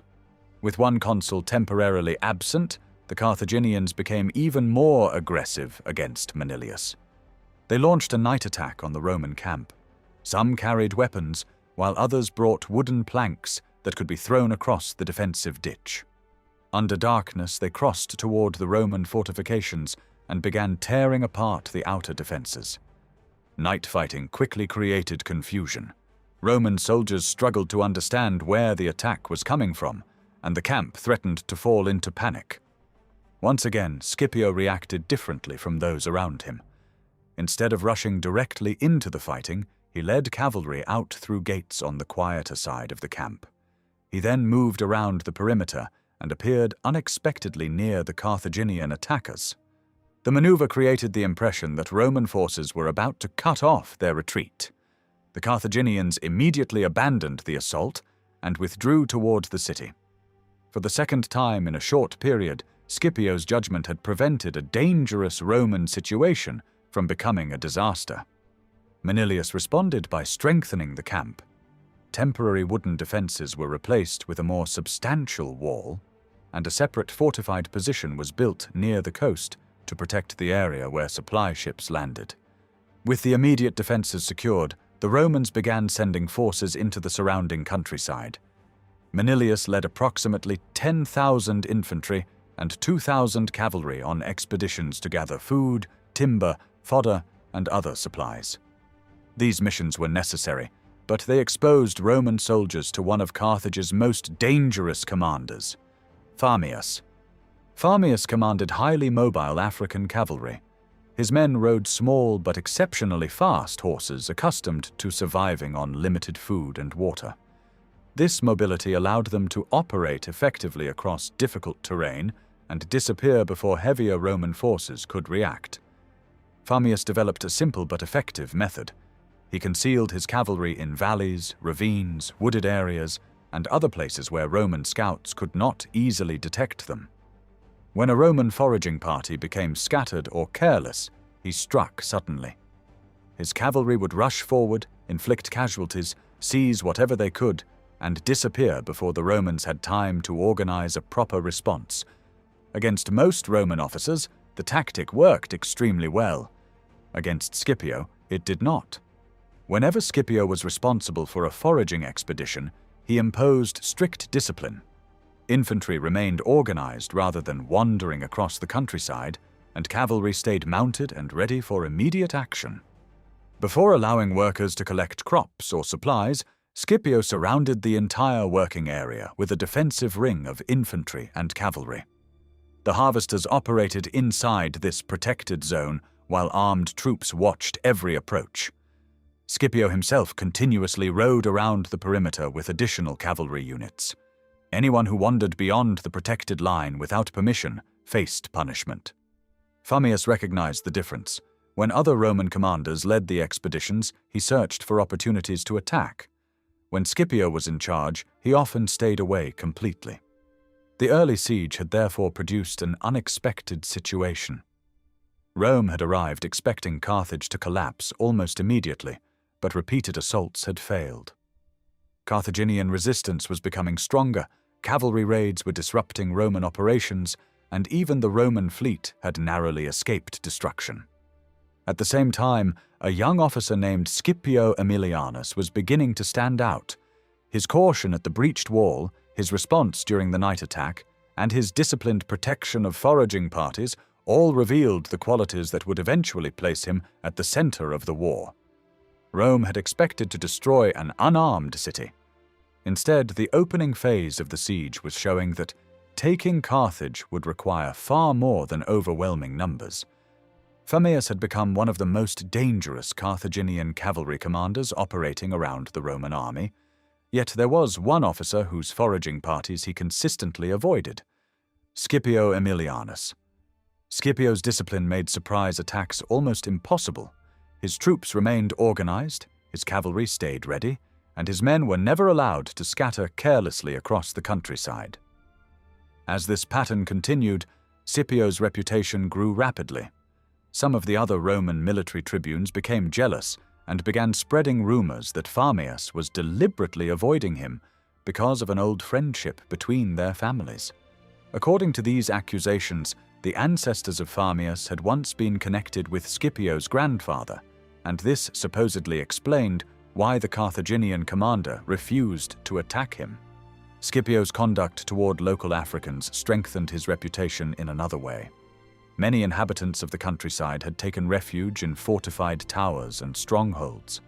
Other Roman officers sometimes promised these people safe passage and then attacked them after they left their defenses. Scipio refused to behave this way. Whenever he negotiated a surrender, he personally ensured that the agreement was respected and that those who trusted his word reached safety. News of this behavior spread quickly. Soon, many Africans refused to negotiate with any Roman commander unless Scipio himself was present. In only a short period, he had established a rare reputation among both allies and enemies. He was considered dangerous in battle, but dependable once he gave his word. His military reputation continued to grow during another Carthaginian night attack. After Roman troops returned from gathering supplies, the defenders suddenly struck the fortified Roman position near the coast.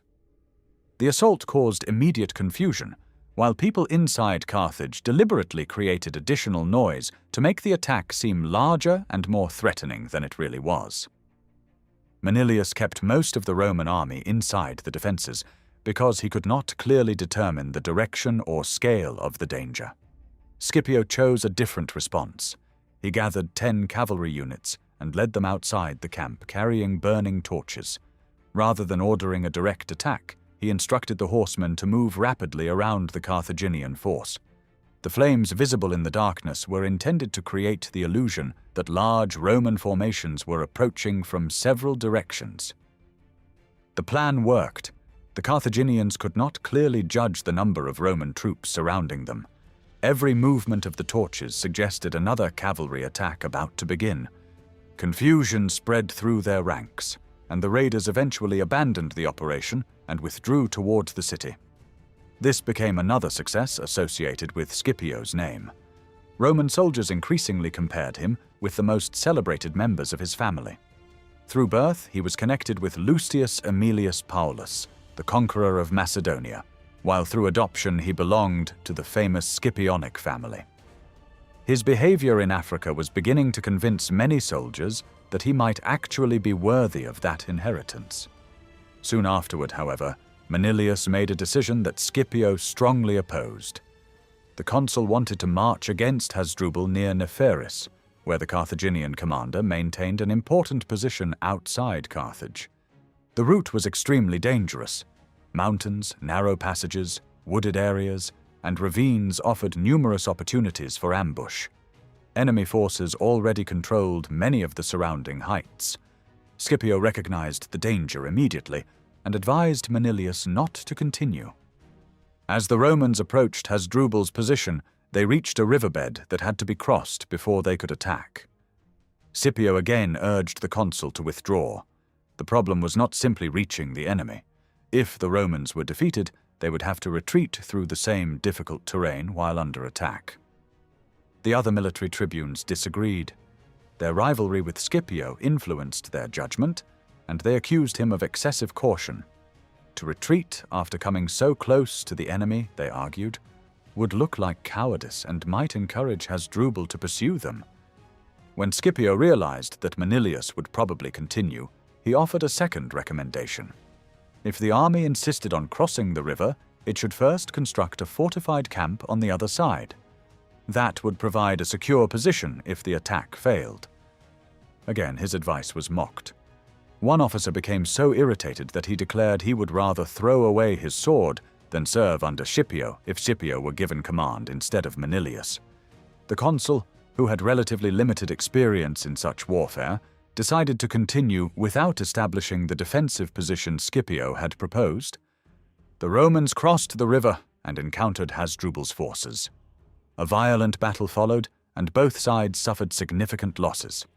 Eventually, Hasdrubal withdrew toward his fortified position. This was not a collapse. From the safety of his stronghold, he could observe the Roman army and wait for the ideal moment to strike during its withdrawal. The Romans soon realized how dangerous their position had become and began retreating towards the river. At first, the movement remained organized. The real problem began when the army reached the crossing points. There were only a few suitable places to pass through the riverbed, and these were narrow. Roman formations were forced to break apart as soldiers crowded towards the available crossings. Hasdrubal had been waiting for exactly this moment. The Carthaginians launched a powerful attack against the disorganized Roman column. Soldiers who had previously been retreating in formation now struggled simply to cross the river. Many were killed before they could reach safety. 3 military tribunes who had strongly supported the expedition were among the dead. Once again, Scipio intervened. He initially had around 300 cavalrymen with him, and quickly gathered approximately the same number from nearby units. He divided the horsemen into 2 groups and began carrying out alternating attacks against the Carthaginians. One group charged forward, threw its javelins, and immediately withdrew. As it fell back, the second group advanced and repeated the maneuver. The attacks came continuously from changing directions, giving the impression of constant pressure without allowing the Carthaginians to trap the Roman cavalry in prolonged hand-to-hand fighting. The tactic forced Hasdrubal's troops to turn their attention toward Scipio. Their pressure on the soldiers crossing the river weakened, buying the Roman army the time it desperately needed. Once most of the troops had reached the other side, Scipio disengaged and followed them. His cavalry withdrew under a heavy shower of missiles, but the maneuver had prevented the retreat from becoming a complete disaster. The crisis was still not over. During the fighting, 4 Roman cohorts had been separated from the main army. Unable to reach the river, they took refuge on a nearby hill. Hasdrubal's troops surrounded them. The rest of the Roman army did not immediately realize that these men had been left behind. By the time the situation became clear, the main force had already moved some distance away. A debate began over whether anything could be done. Some officers argued that the army should continue retreating. Turning back to rescue a relatively small number of soldiers might expose the entire force to another disaster. Scipio rejected this argument. He believed there was a difference between planning before a battle and reacting during an emergency. Before danger appeared, caution was sensible. But once Roman soldiers and their military standards had been surrounded, extreme action was justified. He selected cavalrymen and announced that he would attempt the rescue himself. If the trapped soldiers could be saved, he would bring them back. If not, he was prepared to die beside them. Taking enough supplies for 2 days, Scipio immediately rode back toward the enemy. Those remaining with the main army feared that he too might never return. When Scipio reached the area, the trapped cohorts were still holding their position on the hill. He occupied another height nearby, separated from them by a narrow ravine. The Carthaginians saw his arrival, but initially believed he could do little. They continued pressing the surrounded Romans, assuming that Scipio's small force had arrived too late and lacked the numbers necessary to break the siege. Scipio studied the terrain carefully. The bases of the 2 hills curved around the ravine in such a way that there was another route toward the enemy's rear. He immediately led his cavalry around this ground and managed to reach a position above the Carthaginians. Suddenly, the attackers discovered that they themselves were threatened from behind. Their formation collapsed, and they withdrew in confusion. Scipio did not pursue them because their total numbers were still far greater than his own. His objective had been achieved. The 4 isolated cohorts were free. When the main Roman army saw Scipio returning alive with the soldiers everyone had assumed were lost, the reaction was enormous.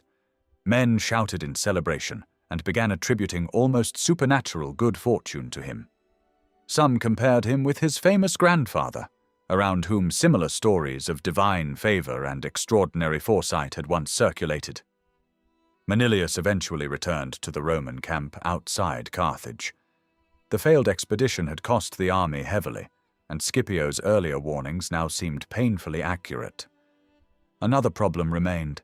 Many Roman dead had been left behind, including the military tribunes killed during the retreat. The army was deeply troubled that their bodies had not received proper burial. Scipio again took responsibility. He released a Carthaginian prisoner and sent him to Hasdrubal with a request that the dead officers be buried. Hasdrubal agreed. The tribunes could be distinguished from ordinary soldiers because Roman military tribunes wore gold rings, while common soldiers normally carried iron ones. Hasdrubal located the bodies and had them buried. His decision may simply have reflected the customs of warfare, in which enemies sometimes granted burial to one another. But Scipio's growing reputation may also have influenced him. By now, even Carthaginian commanders recognized that maintaining a good relationship with this particular Roman officer might eventually prove useful. The Romans suffered further attacks during their return. Famius struck at troops still shaken by the defeat, while forces from inside Carthage launched their own attack as the Romans approached their camp. Several camp followers were killed. By this stage, Rome had become concerned about the progress of the war. The Senate sent commissioners to Africa to investigate the condition of the army and obtain a clearer understanding of what had gone wrong. The commissioners questioned the commanders and officers. This time, jealousy towards Scipio largely disappeared. Manilius praised him. Members of the military council praised him. The surviving tribunes praised him. Ordinary soldiers spoke enthusiastically about his actions. His achievements had become too obvious to dismiss as luck or exaggeration. When the commissioners returned to Rome, they spread reports of Scipio's discipline, military intelligence, courage, and popularity among the troops. His name was now becoming known far beyond the army serving before Carthage. The Senate welcomed the reports, but the larger military situation remained troubling. Roman operations had suffered repeated setbacks, and Carthage was still resisting. Rome therefore decided to seek stronger assistance from its old Numidian ally, Massinissa. The envoys sent to him discovered that they were too late. Massinissa had died. Old age and illness had finally ended the life of the king who had played such a major role in North African politics for decades. Before his death, however, he had left unresolved the question of how his kingdom should be divided among his sons. Massinissa had several sons born outside his formal marriages, and he had already provided them with considerable wealth. 3 legitimate sons remained central to the succession: Micipsa, Gulusa, and Mastanabal. The 3 had very different personalities and abilities. Knowing this, Massinissa had asked Scipio to help determine how power should be distributed after his death. His request was based on the long friendship between the Numidian royal house and Scipio's family. Scipio traveled to see him immediately. He arrived too late. Massinissa died shortly before Scipio reached him, but before his death he instructed his sons to accept Scipio's judgment regarding the division of royal authority and the inheritance. Massinissa's death marked the end of an extraordinary career. He had once lost his ancestral kingdom during struggles involving Syphax and Carthage, yet later recovered it with Roman support. From there, he expanded Numidian power across a vast part of North Africa. He also encouraged agriculture in areas previously dominated by more mobile forms of life. Under his rule, significant stretches of land were brought into cultivation, royal wealth increased, and Numidia developed a large and organized military force. His personal military career had been equally remarkable.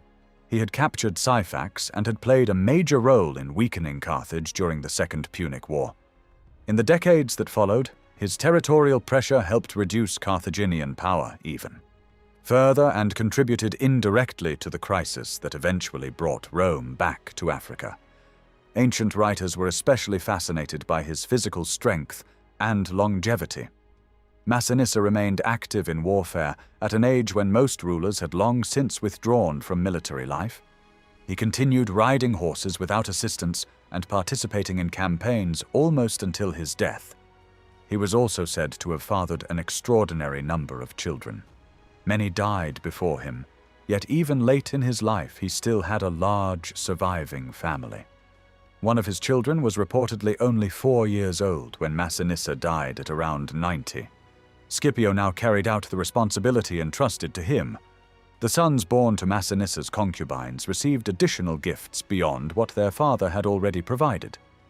The 3 principal heirs received the royal treasury, revenues, and kingship collectively. but Scipio divided the main responsibilities of government according to their individual strengths. Micipsa, the eldest and the most peaceful in temperament, received Cirta and the royal residence there. Gulusa, who possessed the strongest military character, was given authority over matters of war and foreign conflict. Mastanabal, the youngest and reputedly the most devoted to justice, was placed in charge of legal disputes among the Numidian population. Scipio had therefore divided responsibilities rather than simply splitting the kingdom into completely separate states. He then immediately brought Gulusa into active cooperation with the Roman army. This changed the situation around Carthage. Gulusa knew the terrain and the methods of the Numidian cavalry extremely well.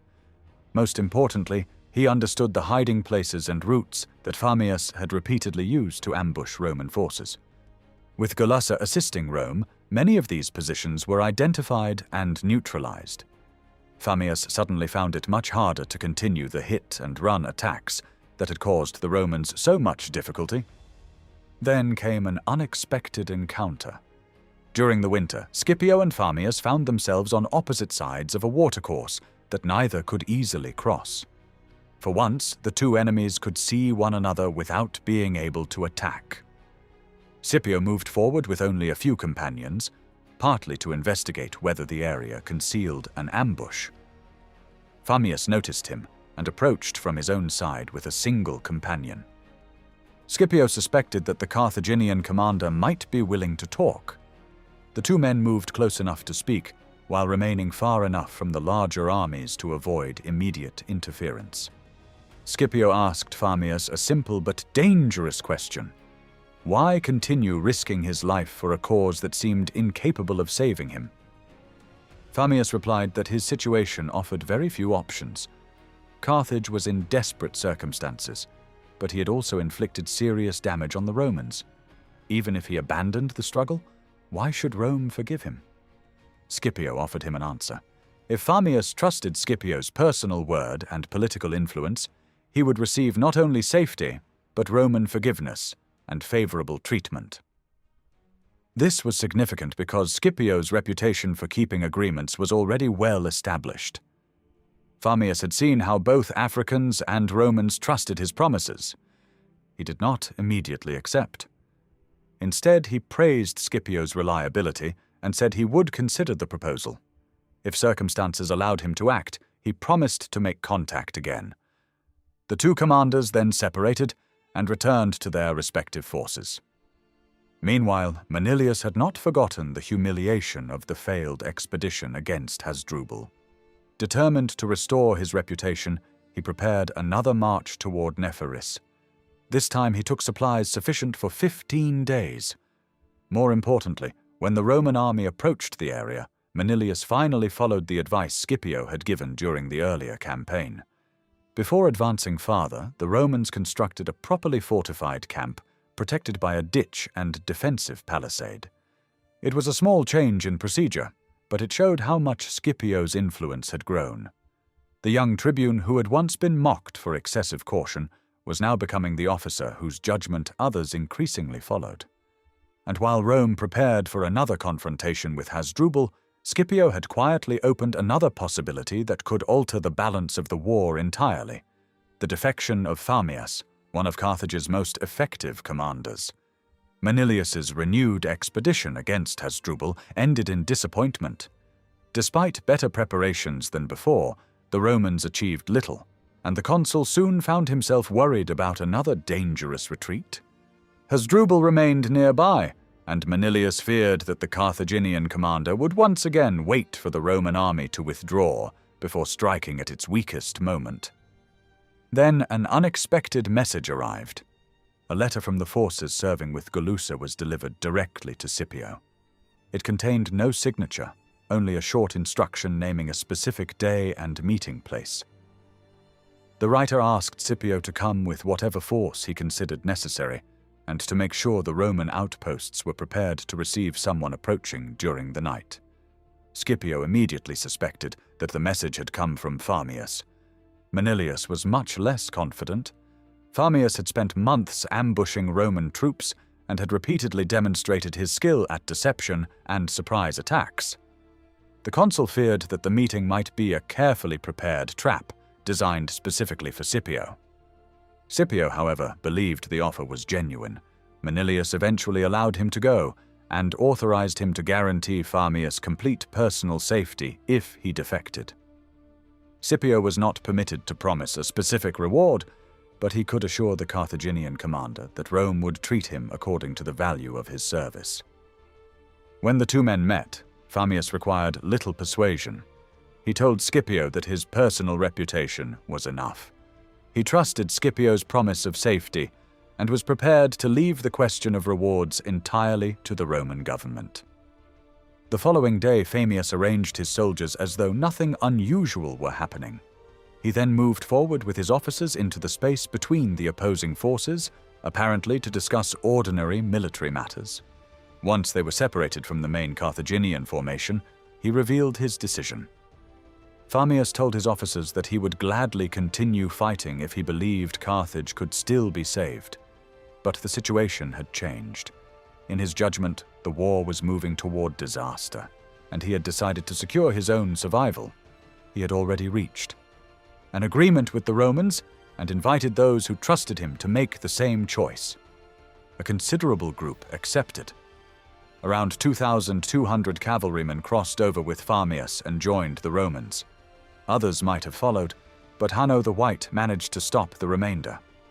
Scipio's return with Phamius transformed the mood of the Roman army.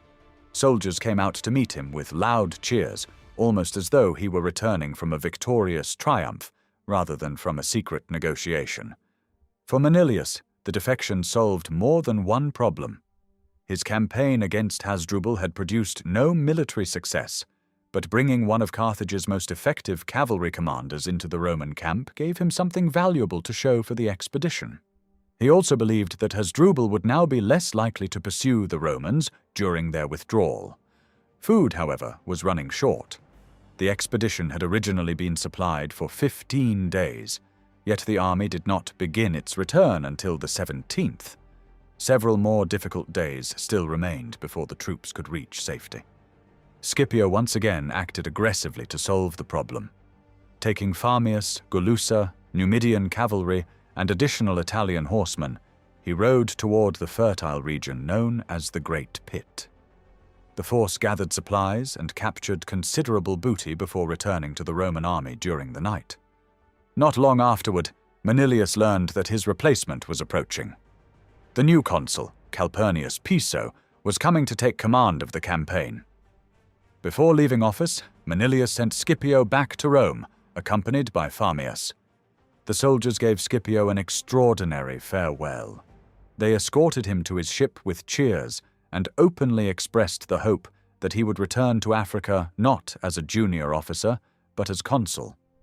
A belief had spread through the army that Scipio alone possessed the ability to capture Carthage. Many soldiers even wrote to relatives and friends in Rome expressing this opinion. The idea that Scipio was somehow destined to finish the war began spreading beyond the military camp. When he reached Rome, the Senate publicly praised his conduct. Phamius was also rewarded generously for changing sides. He received ceremonial clothing decorated with gold, a richly equipped horse, a complete set of armor, and a large payment in silver. Valuable silver objects and a furnished military tent were added to the gifts, along with the promise of further rewards if he continued supporting Rome until the war ended. Phamius accepted and soon returned to Africa to serve alongside his former enemies. The command of the war now passed to Calpurnius Piso. Lucius Mancinus accompanied him as commander of the Roman fleet. The new leadership, however, did little to improve the situation. Instead of concentrating immediately on Carthage or Hasdrubal, Piso turned against nearby towns. One of his first targets was Aspis, which he attacked simultaneously by land and sea. The assault failed, and the Romans were driven back. Piso then captured and destroyed another settlement nearby. Its inhabitants protested that Rome had attacked them despite an existing agreement, adding another controversy to an already troubled campaign. The consul next turned toward Hippogreta, a large and strongly defended city situated between Carthage and Utica. It possessed impressive walls, a citadel, a harbor, and extensive naval facilities. Its position also allowed it to interfere with Roman supply ships moving along the coast. Because of this, Hippocrata had benefited economically from the war. Piso hoped both to punish the city and remove a serious obstacle to Roman logistics. He spent much of the summer trying to capture it. The effort failed. On 2 occasions, the defenders launched successful attacks with assistance from Carthaginian forces. Roman siege engines were set on fire, and Piso was repeatedly forced away from the walls. After months of unsuccessful operations, he abandoned the siege and returned to Utica for the winter. These Roman failures had an enormous effect on Carthaginian morale. Carthage itself remained unconquered. Hasdrubal's army outside the city was still intact. Manilius had previously suffered setbacks around Nepharis, and now Piso had failed at Hippocrata. The defenders began to believe that Rome might not be invincible after all. Their military strength also grew. Around 800 cavalrymen under a Numidian leader named Bithyia deserted from Gulussa and joined the Carthaginian side. At the same time, Massinissa's other sons, Micipsa and Mastanabal, continued promising assistance to Rome, but were slow to provide it, apparently waiting to see how the war developed. Carthaginian confidence increased dramatically. Their forces began moving more freely across North Africa, strengthening towns and encouraging resistance. Public speeches portrayed the Romans as far weaker than their reputation suggested. The Carthaginians pointed to recent events as evidence. Manilius had failed near Nepharis. Piso had accomplished almost nothing at Hippocrata. Even Carthage itself, initially stripped of weapons and poorly prepared, had survived repeated Roman attacks. Diplomatic efforts expanded alongside military preparations. Carthage appealed to Micipsa and Mastanabal, hoping to weaken Numidian cooperation with Rome. Messages were also sent to independent Moorish communities. The argument was simple. If Carthage fell, Rome would eventually turn against them as well. The Carthaginians even looked beyond Africa. In Macedonia, a man claiming to be the son of the former king Perseus had begun fighting Rome. Carthaginian representatives encouraged him to continue and reportedly offered financial and naval support. The hope was that trouble elsewhere in the Mediterranean might divide Roman attention and reduce the pressure on Africa. With weapons once again being produced, armies operating outside the walls, and Roman commanders repeatedly failing, Carthaginian ambitions grew larger by the day. Hasdrubal, who commanded the forces in the countryside, became particularly confident. He had already frustrated Manilius twice, and now began seeking greater political authority inside Carthage itself. The city, however, was commanded by another Hasdrubal, a relative of Gulussa through his family. The rivalry quickly became deadly. Hasdrubal outside the city accused his namesake of secretly planning to betray Carthage to Gulussa. The accusation was suddenly presented before a public assembly, leaving the accused commander little opportunity to defend himself. The crowd turned on him. Before he could properly answer the charge, those present attacked him and beat him to death with the wooden benches around them. Meanwhile, news of Roman failures reached Italy. Public frustration grew rapidly. Rome had expected the campaign against Carthage to be short and decisive. Instead, a supposedly helpless enemy was still resisting. Roman commanders were suffering embarrassment after embarrassment, and there appeared to be no quick end to the war. The conflict also felt dangerously close to Italy. Carthage was not some distant enemy beyond the known world. It stood directly across the Mediterranean, and memories of Hannibal remained powerful. Peace now seemed almost impossible. Rome itself had initiated the final confrontation and demanded the destruction of Carthage. There was no easy way to return to the earlier relationship. At this moment, Romans began remembering what Scipio had achieved while serving only as a military tribune. Stories of his actions circulated widely. He had saved troops during failed assaults, protected the army during retreats, rescued isolated cohorts, defeated night attacks, secured the defection of Phemius, and repeatedly demonstrated judgment superior to that of more senior commanders. Letters sent home by soldiers reinforced his reputation. As elections approached, public opinion increasingly demanded that Scipio be given command in Africa. There was one major obstacle. Scipio was not legally old enough to become consul. He had actually entered the election intending to seek the aedileship, a much lower office. Roman law established age requirements for the higher magistracies, and under normal circumstances, Scipio could not yet stand for the consulship. The voters ignored the problem. Instead of electing him aedile, they chose him consul. The existing law technically made the result illegal. When the magistrates conducting the election tried to remind the crowd of this, popular pressure became even stronger. Supporters of Scipio argued that ultimate authority over elections belonged to the Roman people themselves. If the people had created political rules, they also possessed the authority to suspend or modify them when circumstances demanded it. The confrontation became intense enough that one of the tribunes of the people threatened to interfere with the entire electoral process unless Scipio was allowed to stand. The Senate finally gave way. The legal restriction was temporarily suspended, with the intention that it would be restored later. Extraordinary circumstances had produced an extraordinary exception. Scipio Aemilianus, who had entered the election seeking the aedileship, emerged as consul. A second question remained. Would he receive Africa? His fellow consul, Drusus, initially proposed that the two men draw lots, which was the normal method for dividing provincial commands. Again, popular pressure intervened. A tribune proposed that the people themselves decide who should command the war against Carthage. The answer was overwhelming. Scipio received Africa. He was authorized to replace the troops Rome had lost during the campaign and to recruit additional volunteers from allied communities. He was also allowed considerable freedom to seek military assistance from friendly kings and states, sending requests in the name of the Roman people. Scipio used that authority to secure additional support. The transformation was remarkable. Only a short time earlier, he had been one military tribune among many, sometimes mocked by fellow officers for being overly cautious. Now Roman soldiers, citizens, and politicians were placing the entire Carthaginian war in his hands. Rome had tried several commanders and still had not taken Carthage. Now it was turning to the man whom the army had already begun to believe was destined to finish the war. In 147 BC, Scipio Aemilianus finally sailed toward the war he had been chosen to finish. He traveled first to Sicily and then crossed to Utica, while the existing Roman commanders continued their operations in North Africa.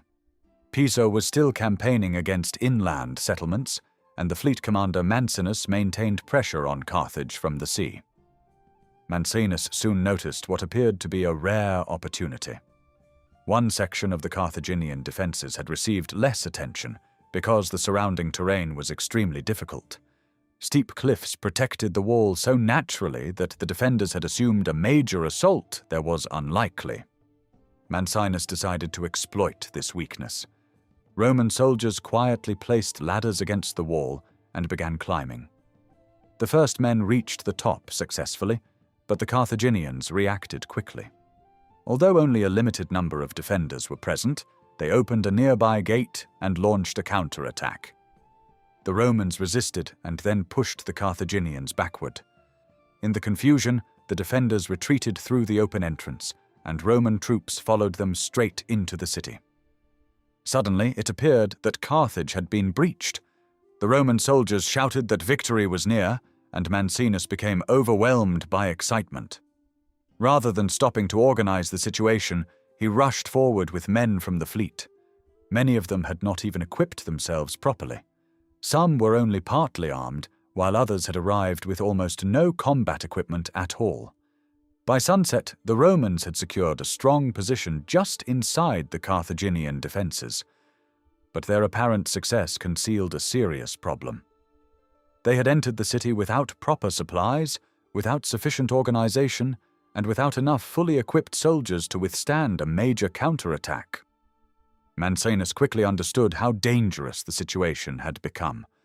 He sent urgent messages to Piso and to the authorities at Utica asking for immediate assistance and food. If the Carthaginians attacked in force at sunrise, the Roman troops could be driven against the cliffs and destroyed. Scipio happened to arrive at Utica that same evening. Around midnight, he encountered the men carrying Mancinus's desperate requests for help. He immediately understood the urgency of the situation and began preparing a rescue. There was no delay. Scipio ordered the battle trumpet sounded and called the troops who had recently arrived with him from Italy down to the shore. Young men from Utica were also summoned, while older citizens were instructed to load food and supplies onto the Roman vessels. At the same time, Scipio used psychological warfare. Several Carthaginian prisoners were deliberately released and allowed to return home. They carried a simple but important message. Scipio had arrived, and his fleet was preparing to move against Carthage. Scipio also sent repeated mounted messengers to Piso, urging him to advance as quickly as possible. During the final part of the night, Scipio put his fleet to sea. As the ships approached Carthage, he ordered the soldiers to crowd visibly onto the decks. The purpose was not simply transportation. From a distance, the packed vessels would make his force appear much larger than it actually was. At dawn, before Scipio could reach them, the Carthaginians launched their attack on Mancinus. The situation became desperate almost immediately. Mancinus had only around 500 properly armed soldiers. He placed approximately 3,000 poorly equipped or unarmed men inside a defensive circle formed by those capable of fighting. The Carthaginians pressed them from multiple directions. Roman soldiers were wounded and forced steadily backward until they were dangerously close to the edge of the fortified position. Behind them lay the cliffs. Had the attack continued much longer, many could have been driven over the rocks or slaughtered where they stood. Then Scipio's fleet appeared. The ships approached rapidly through the water, throwing up heavy spray, while soldiers packed the decks from end to end. Because the released Carthaginian prisoners had already warned the city of Scipio's arrival, the defenders understood what they were seeing. They pulled back. For Mancinus and his trapped men, however, the appearance of the fleet was completely unexpected. Scipio had arrived at exactly the moment when their position was collapsing. Taking advantage of the Carthaginian withdrawal, he brought the endangered soldiers aboard his ships and removed them from the vulnerable position. Mancinus was soon sent back to Rome, since a new fleet commander, Serranus, had arrived with Scipio to replace him. Scipio then established his own camp near Carthage and prepared to take direct control of the campaign. The Carthaginians responded by moving forces outside the walls and constructing a fortified camp only a short distance away. Hasdrubal, who commanded the field army, joined them, as did Bithia with approximately 6,000 infantry and around 1,000 experienced cavalry. Scipio now faced a substantial enemy force. But before he could defeat Carthage, he discovered another problem much closer to home. The Roman army itself was in terrible condition. Under Piso, discipline had deteriorated badly. Soldiers had grown accustomed to inactivity, unauthorized raids, and the pursuit of personal profit. Large numbers of traders, merchants, opportunists, and other civilians had attached themselves to the military camp because they expected to benefit from captured goods. Some soldiers left camp without authorization to search for plunder. By Roman military standards, moving beyond the range of the army's signals during wartime without permission could be treated as desertion, yet such behavior had become increasingly common. The pursuit of loot was also poisoning relationships between soldiers. Men argued over captured property. Quarrels became fights. Fights became serious injuries, and in some cases disputes over plunder even ended in murder. The army that had been sent to destroy Carthage was behaving less like an organized military force and more like a collection of competing raiding parties. Scipio immediately recognized the larger danger.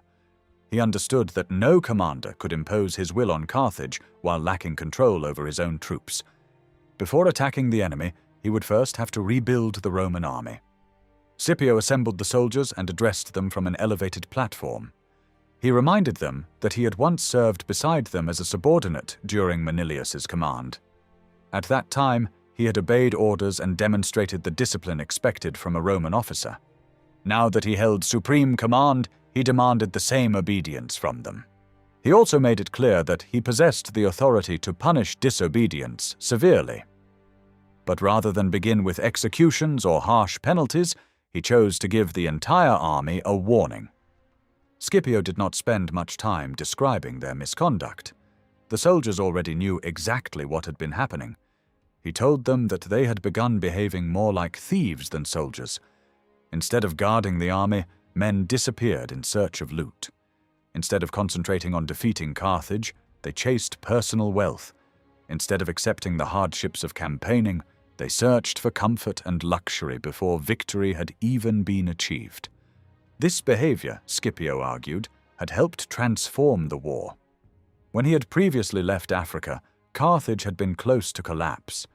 Since then, Roman laziness and poor discipline had allowed the enemy to rebuild its confidence, strengthen its defenses, and make the entire campaign far more difficult. Scipio could have blamed the soldiers entirely, but he chose not to. He suggested that much of the responsibility belonged to the leadership that had allowed these habits to develop. For that reason, he declared that previous offenses would be overlooked. From that moment forward, however, the situation would change. Scipio explained that he had not come to Africa to become rich from plunder. He had come to win the war. Profit could come afterward.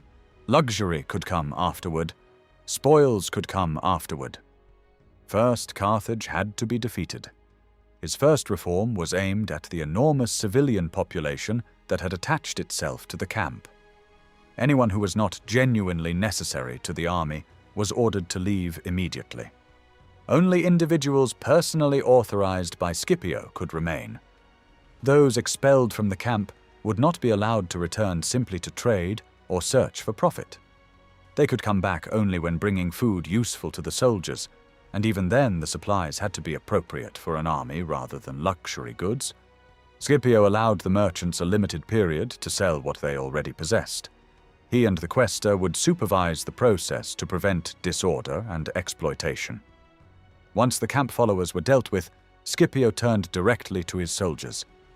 His command was simple.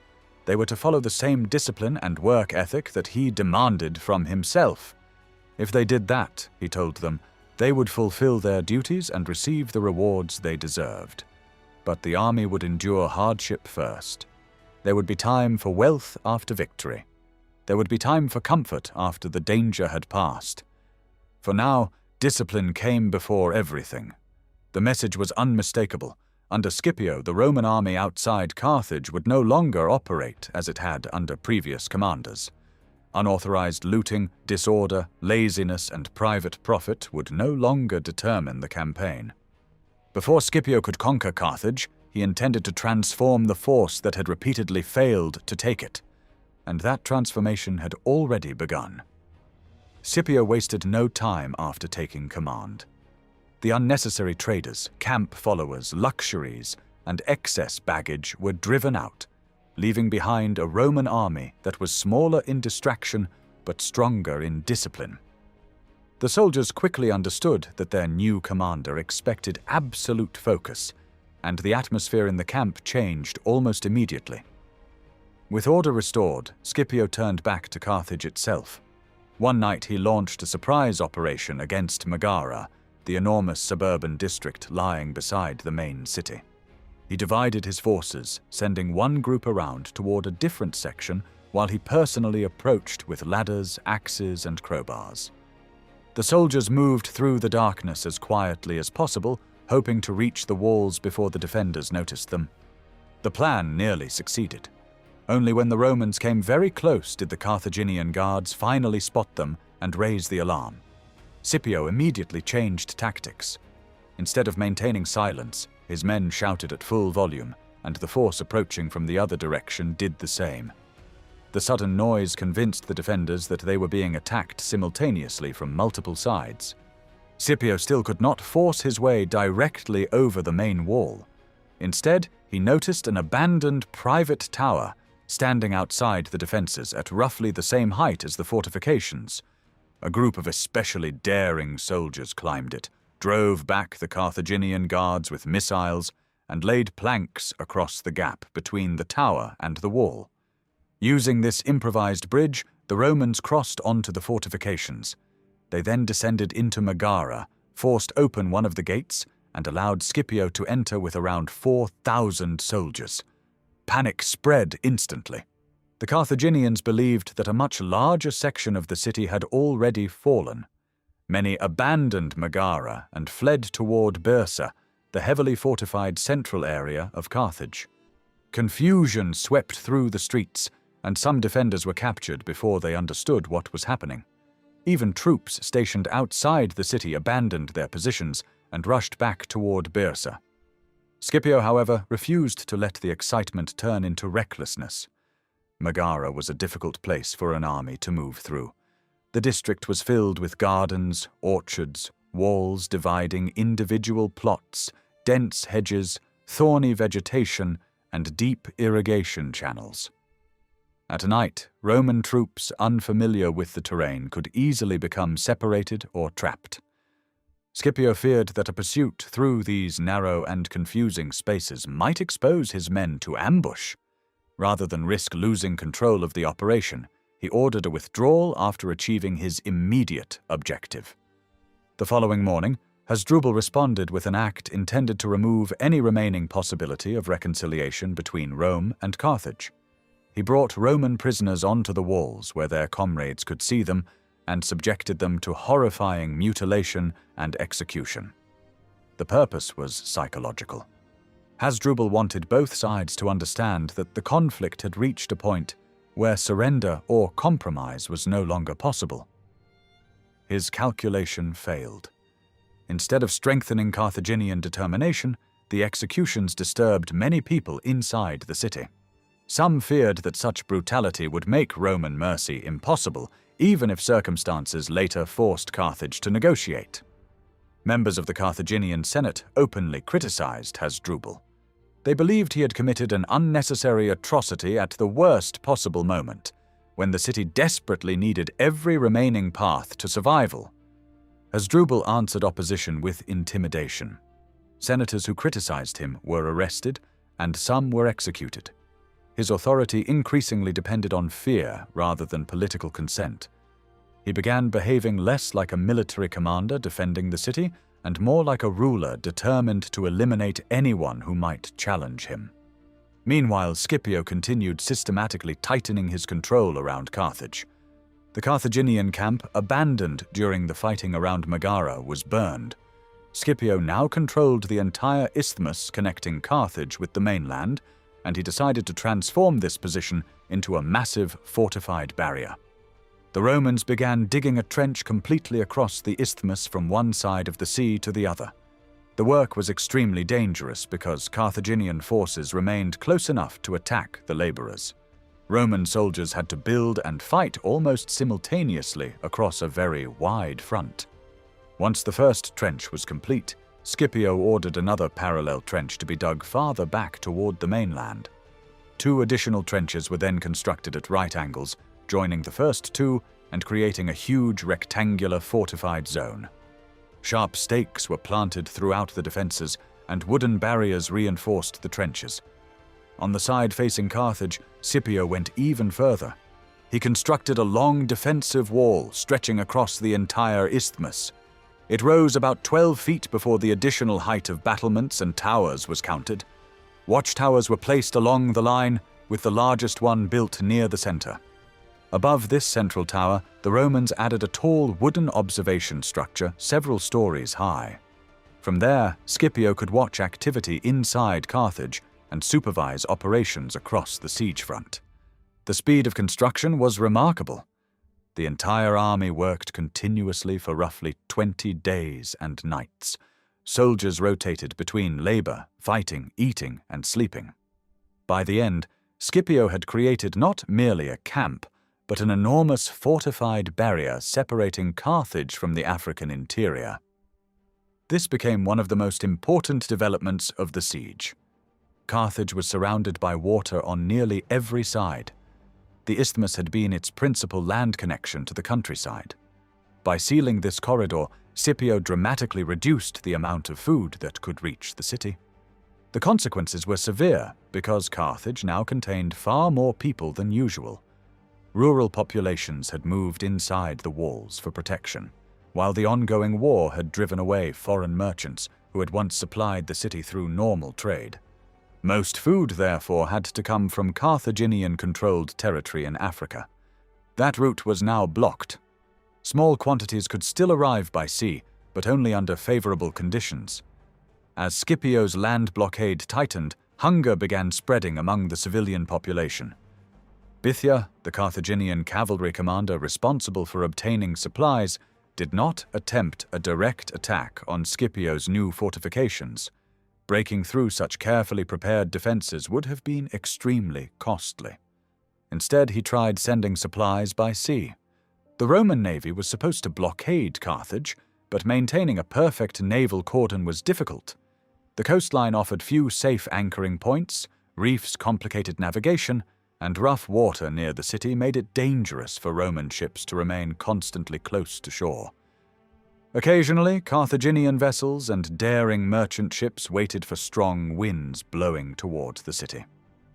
When conditions were favorable, they raised their sails and raced through the Roman blockade. Roman war galleys, dependent heavily on oars and operating in difficult coastal waters, could not always catch merchant ships being driven rapidly forward by the wind. But such opportunities were rare. Even when food reached Carthage, another problem emerged. Hasdrubal prioritized his army. Supplies were distributed mainly among the approximately 30,000 soldiers he considered essential for the defense, while ordinary civilians received much less. Hunger, therefore, became increasingly serious inside the city. Scipio recognized that the remaining weak point in his blockade was the harbor. He decided to close it. The main entrance faced west and lay relatively close to the shore. Scipio ordered the construction of an enormous stone causeway extending from the narrow strip of land near the harbor directly toward its mouth. The Romans dumped massive quantities of stone into the sea. The structure was designed to be broad and heavy enough to survive waves and currents rather than being washed away. At first, the Carthaginians were almost amused by the attempt. They believed the project would take far too long, if it could even be completed at all. Blocking a major harbor entrance by building a solid structure into the sea seemed almost impossible. Then they saw how Scipio intended to do it. Thousands of Roman soldiers worked without interruption. Day and night, stone continued to accumulate in the water.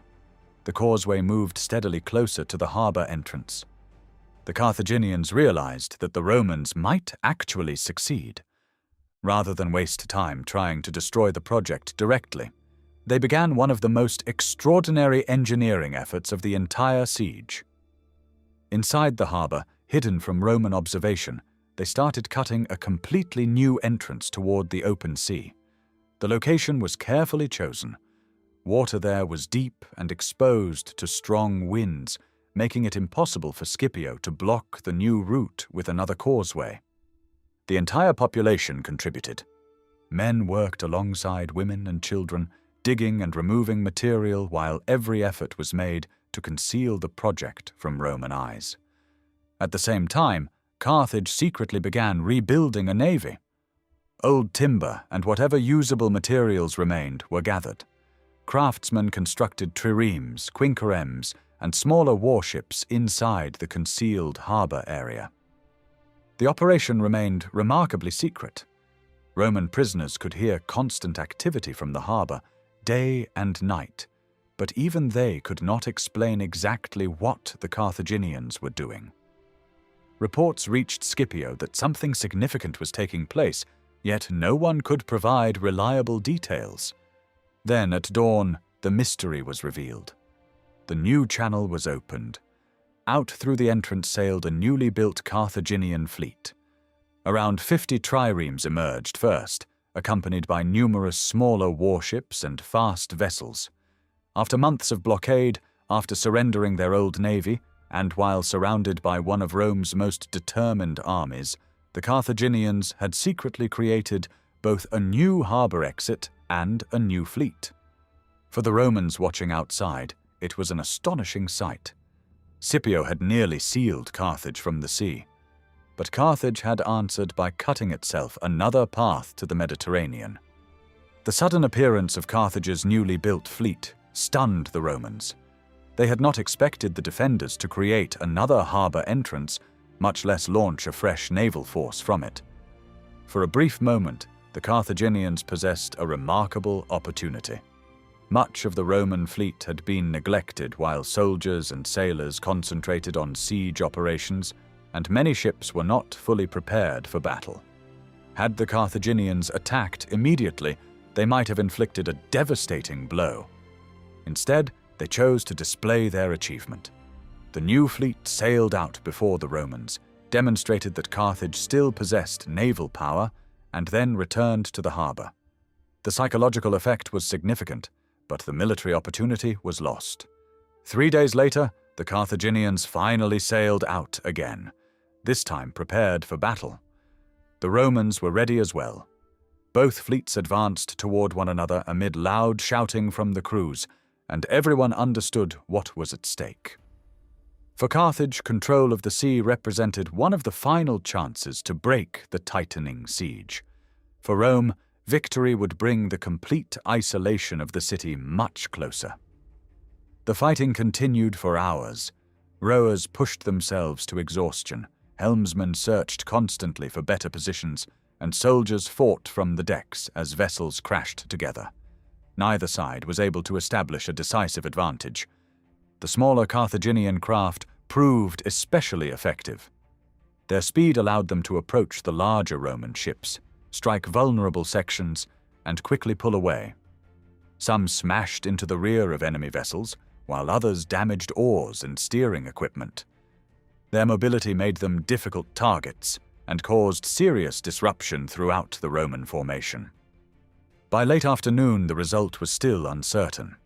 The Carthaginians eventually decided to return to the harbor, not because they had suffered a clear defeat, but because daylight was disappearing, and they expected to resume the struggle the next morning. The withdrawal quickly became chaotic. The smaller vessels reached the harbor entrance first. Too many attempted to pass through the narrow channel at once, creating congestion that prevented the larger warships behind them from entering. Unable to reach the safety of the inner harbor, many Carthaginian ships moved toward a broad commercial quay beside the city walls. The area had once been used for unloading merchant vessels and had later been protected with a low defensive barrier. The trapped ships positioned themselves with their bows facing outward towards the Romans. Sailors and soldiers aboard the vessels prepared to resist, while additional defenders gathered on the quay and behind the parapet. Roman ships moved in to attack. Approaching was relatively easy. The problem came afterward. The Roman vessels were large and difficult to maneuver in such restricted water. After striking at the Carthaginian ships, they had to turn before withdrawing.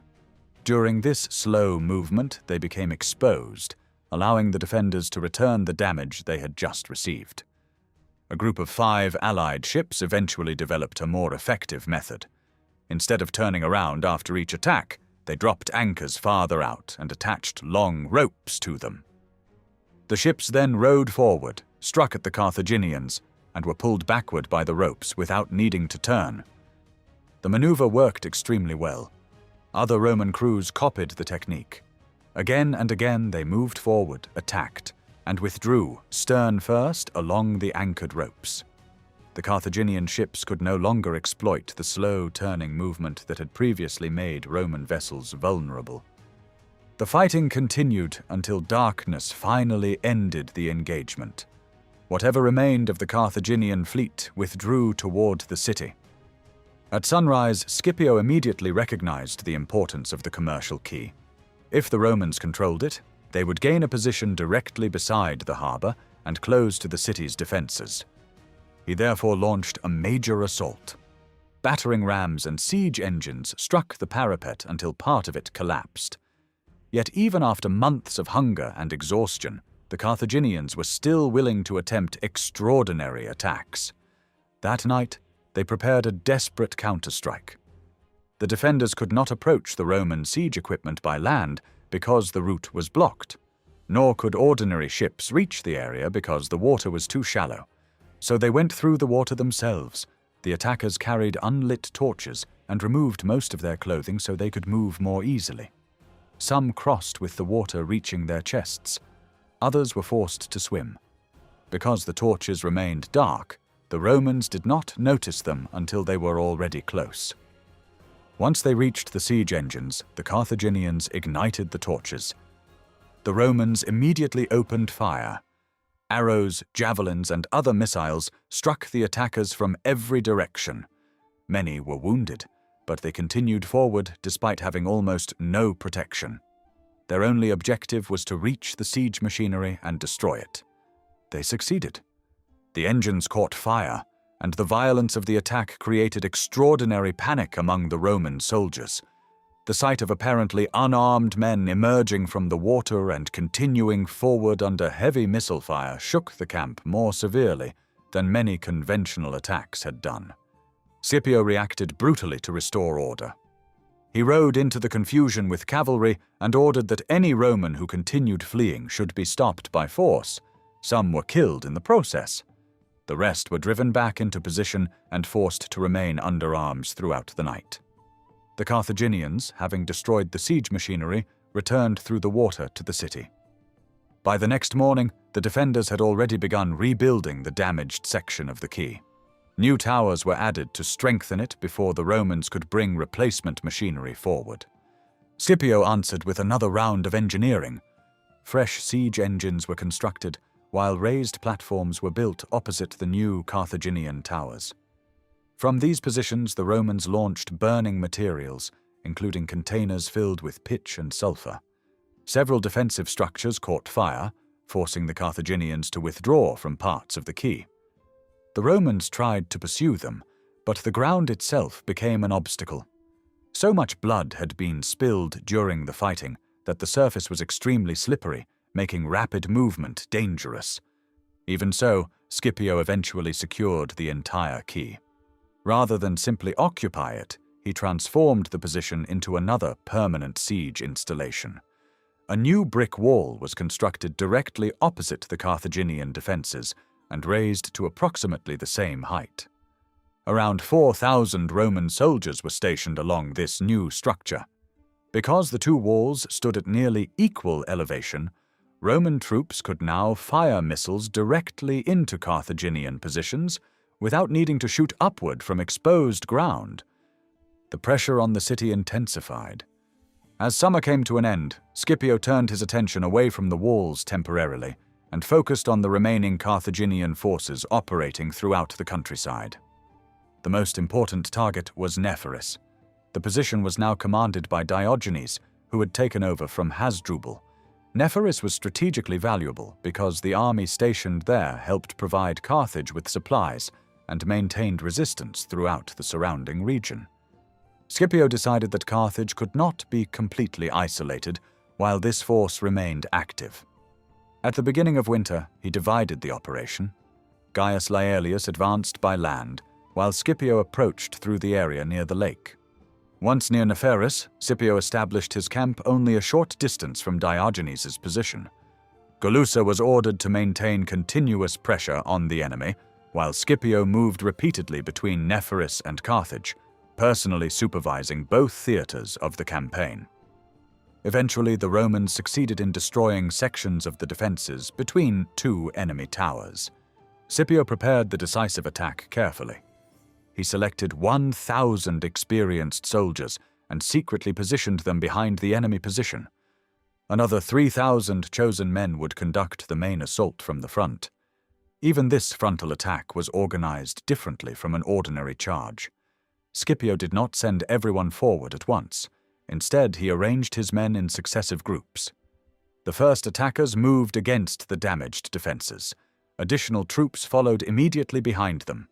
If those in front attempted to retreat, they would encounter the pressure of the next formations moving forward. The purpose was simple. the assault would continue until the defenses broke. The Romans advanced with intense shouting, concentrating the defenders' attention on the frontal attack. At exactly that moment, the hidden force moved against the rear. The 1,000 soldiers reached the palisade without being detected, tore it down, and began climbing into the camp. Only a small number had entered before the defenders noticed them, but the psychological effect was immediate. The Africans assumed that a much larger Roman force had penetrated their rear. Their resistance collapsed. The defenders began fleeing, and Gulusa released his Numidian cavalry and elephants against them. The pursuit became a massacre. Ancient accounts give extremely high casualty figures, claiming that tens of thousands were killed, including people who were not actively fighting. Thousands more were captured, while only a relatively small number managed to escape. The military camp was destroyed, but Nepharis itself still remained. Scipio continued the siege for another 22 days. Winter conditions made the campaign extremely difficult. Cold weather, exhaustion, and constant labor placed heavy pressure on the Roman soldiers, but Scipio refused to abandon the operation. Eventually, Nepharis fell. Its capture became one of the decisive turning points of the entire war. As long as the army at Nepharis remained active, Carthage could still receive supplies from the interior and could hope that resistance elsewhere in Africa might weaken the Roman siege. Once Nepharis was destroyed, that hope rapidly disappeared. Other African communities began surrendering to Roman commanders. Those that resisted were generally defeated without the same level of difficulty. Carthage was becoming isolated not only militarily, but politically. Food from the African countryside almost completely stopped reaching the city. Foreign supplies were equally unreliable. Roman naval operations restricted access by sea, while winter storms made navigation even more dangerous. By the end of the campaign against Nepharis, Scipio had nearly completed the encirclement he had been building since his arrival. The land routes were closed. The harbor was under intense pressure. The countryside was falling into Roman hands. And inside Carthage, the population was running out of food. The city had resisted far longer than Rome originally expected, but with Nepharis gone, the final phase of the siege was drawing closer. With the arrival of spring, Scipio prepared for the final assault on Carthage. His attention now turned toward Byrsa, the great fortified citadel at the heart of the city, and toward the inner harbor known as the Kothon. By this stage, the defenders were exhausted, hungry, and increasingly unable to replace their losses, but they still resisted with extraordinary determination. One night, Hasdrubal ordered part of the rectangular harbor district to be set on fire, hoping to prevent the Romans from using it as an approach. While Carthaginian attention was concentrated there, Laelius recognized an opportunity on the opposite side of the harbor. Without attracting much notice, his men reached the circular section of the Kothon and began climbing its defenses. Suddenly, Roman shouts of victory echoed through the harbor. The Carthaginians were caught off guard, and confusion spread rapidly. Roman soldiers rushed forward from several directions, filling gaps with timber, platforms, siege equipment, and whatever material they could find. The defenders fought back, but months of hunger had weakened them physically and psychologically. The harbor defenses finally collapsed. Scipio immediately pushed beyond the Kothon and occupied the nearby forum. Darkness prevented him from continuing the attack that evening, so the Roman army remained there throughout the night under arms, surrounded by a city that was now beginning to fall apart around them. At dawn, Scipio brought forward another 4,000 fresh soldiers. Some of these troops entered the Temple of Apollo, one of the richest sacred sites in Carthage.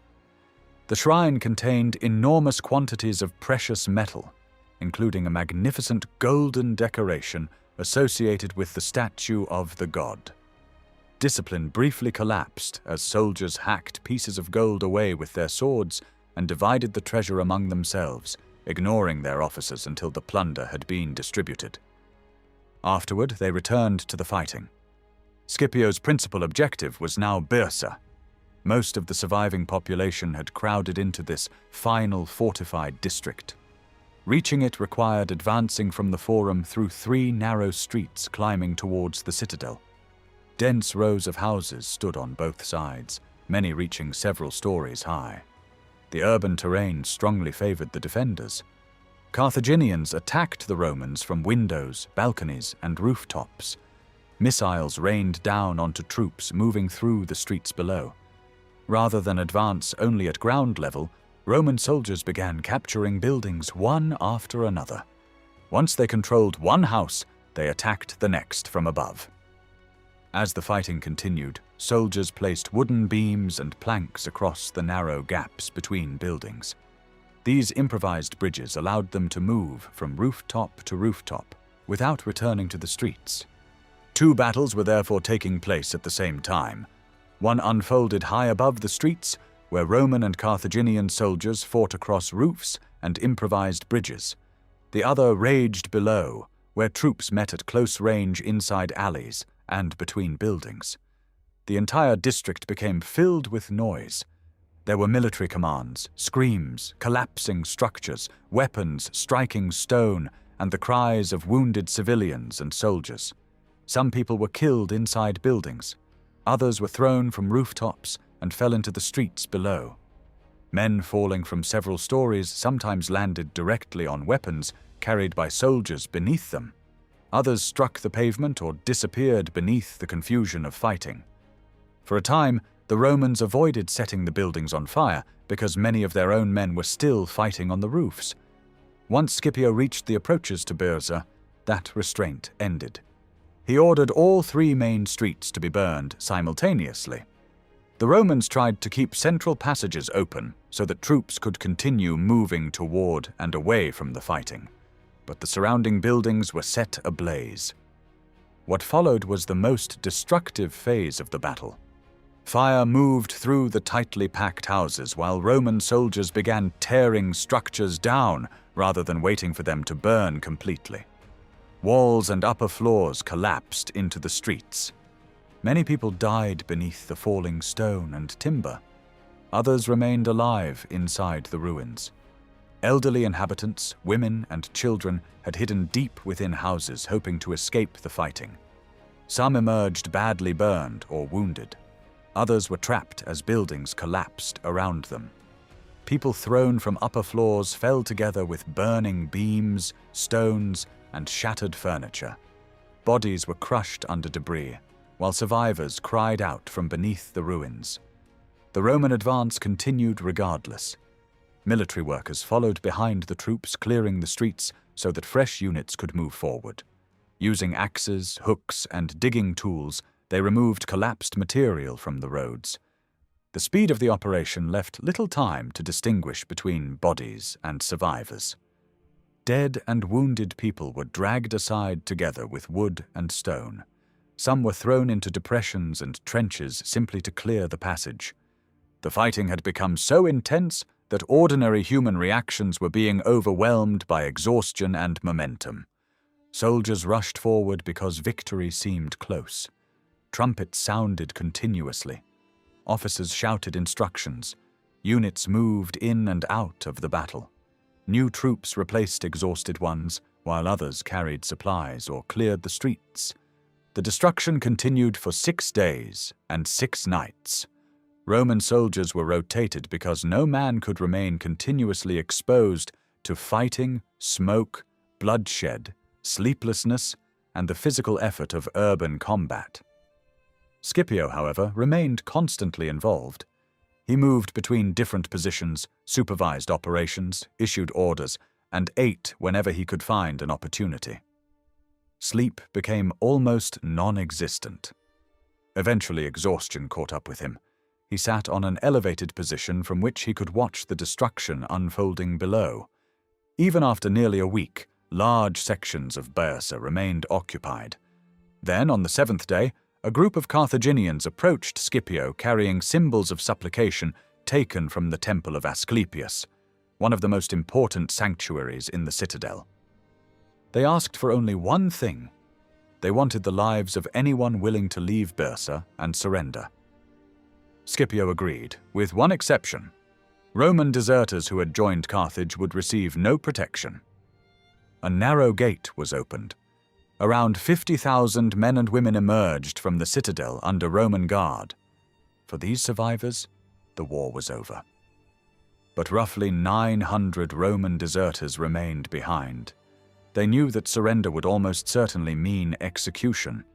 Hasdrubal, his wife, and their 2 sons also remained with them inside the temple of Asclepius. The temple stood in an exceptionally strong position high above the surrounding area. Under normal conditions, it was reached by a long staircase, making it relatively easy for a small force to defend. The remaining group continued resisting. But hunger, exhaustion, fear, and lack of sleep eventually broke their ability to hold the outer parts of the sanctuary. They withdrew toward the temple itself and onto its roof. Then Hasdrubal made his choice. Without telling the others, he escaped and surrendered to Scipio carrying an olive branch. Scipio ordered him to sit near his feet, where the men remaining inside the temple could see him. The reaction was furious. The Roman deserters realized that the commander who had demanded absolute resistance from everyone else had abandoned them to save himself. They asked for silence, and then shouted insults and accusations at Hasdrubal. Afterward, they set the temple on fire. They had chosen death rather than surrender. One of the most dramatic stories associated with the final moments of Carthage concerns Hasdrubal's wife. According to the ancient account, she remained inside the burning sanctuary with her 2 children. From where she stood, both Scipio and her husband could see her. She addressed the Romans first. She did not blame them for behaving as conquerors. War had given them power over the defeated city. Her anger was directed toward Hasdrubal.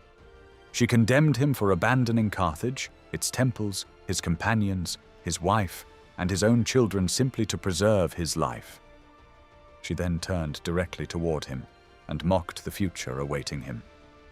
The former commander of Carthage, she suggested, would now survive only to appear as a prisoner in a Roman triumph, sitting at the mercy of the man whose enemy he had once been. Then she killed her children and threw them into the flames. Afterward, she entered the fire herself. Whether every detail of this dramatic episode happened exactly as later writers described it cannot be established, but the story became one of the defining images of Carthage's final destruction. Surrender, betrayal, family tragedy, and the complete collapse of a once powerful state, compressed into a single scene. Scipio now stood before the ruins of the city he had been sent to conquer. Carthage had existed for centuries. It had once controlled territory across North Africa and possessed colonies and influence throughout the western Mediterranean. Its merchants had traveled enormous distances, its fleets had dominated important sea routes, and its armies had repeatedly fought Rome for control of the Mediterranean world. The city had once possessed vast financial resources, powerful fortifications, war elephants, experienced soldiers, and one of the greatest navies of the ancient world. Even after surrendering its fleet and weapons, Carthage had resisted Rome for roughly 3 years. Its population had endured blockade, famine, disease, bombardment, and repeated assaults. Now almost everything was ending in fire. According to the tradition preserved by Polybius, Scipio did not respond to the destruction with simple celebration. He wept. Standing before the ruins, he reflected on how rapidly power could disappear. Carthage was not the first great civilization to fall. Troy had been destroyed. The great kingdoms of the Assyrians and Medes had vanished. The Persian Empire, once seemingly limitless, had been conquered. Macedonian power had also collapsed within living memory. Scipio understood that victory did not make Rome immune to the same pattern. He reportedly recalled a passage from Homer describing the future destruction of Troy and the death of Priam's people. Polybius, who knew Scipio personally and had once been close to him as a mentor and companion, asked what he meant. Scipio answered that he had been thinking about Rome. The sight of Carthage convinced him that no empire remained powerful forever. One day, Rome too might experience what its enemy was experiencing now. The moment therefore carried an unusual meaning. For the Roman army, it was one of the greatest victories in its history. For Carthage, it was the destruction of a civilization that had challenged Rome for generations. For Scipio, standing among the ruins, it was a warning. Carthage had once believed itself powerful enough to shape the Mediterranean. Now it was burning, and nothing guaranteed that Rome would escape the same fate forever. After Carthage had finally fallen, Scipio allowed his soldiers several days to collect plunder from the ruined city. Certain treasures, however, were placed beyond ordinary looting.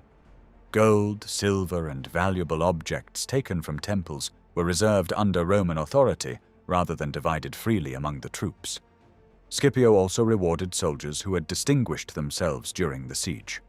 Acts of courage were recognized with prizes and honors, but the men who had ignored orders and robbed the sanctuary of Apollo were deliberately excluded. Victory did not erase every breach of discipline. One of Scipio's first priorities was to announce the triumph as quickly as possible. A fast vessel decorated with captured Carthaginian spoils was sent to Rome carrying news that the city had been taken. He also contacted communities in Sicily that had suffered from earlier Carthaginian campaigns.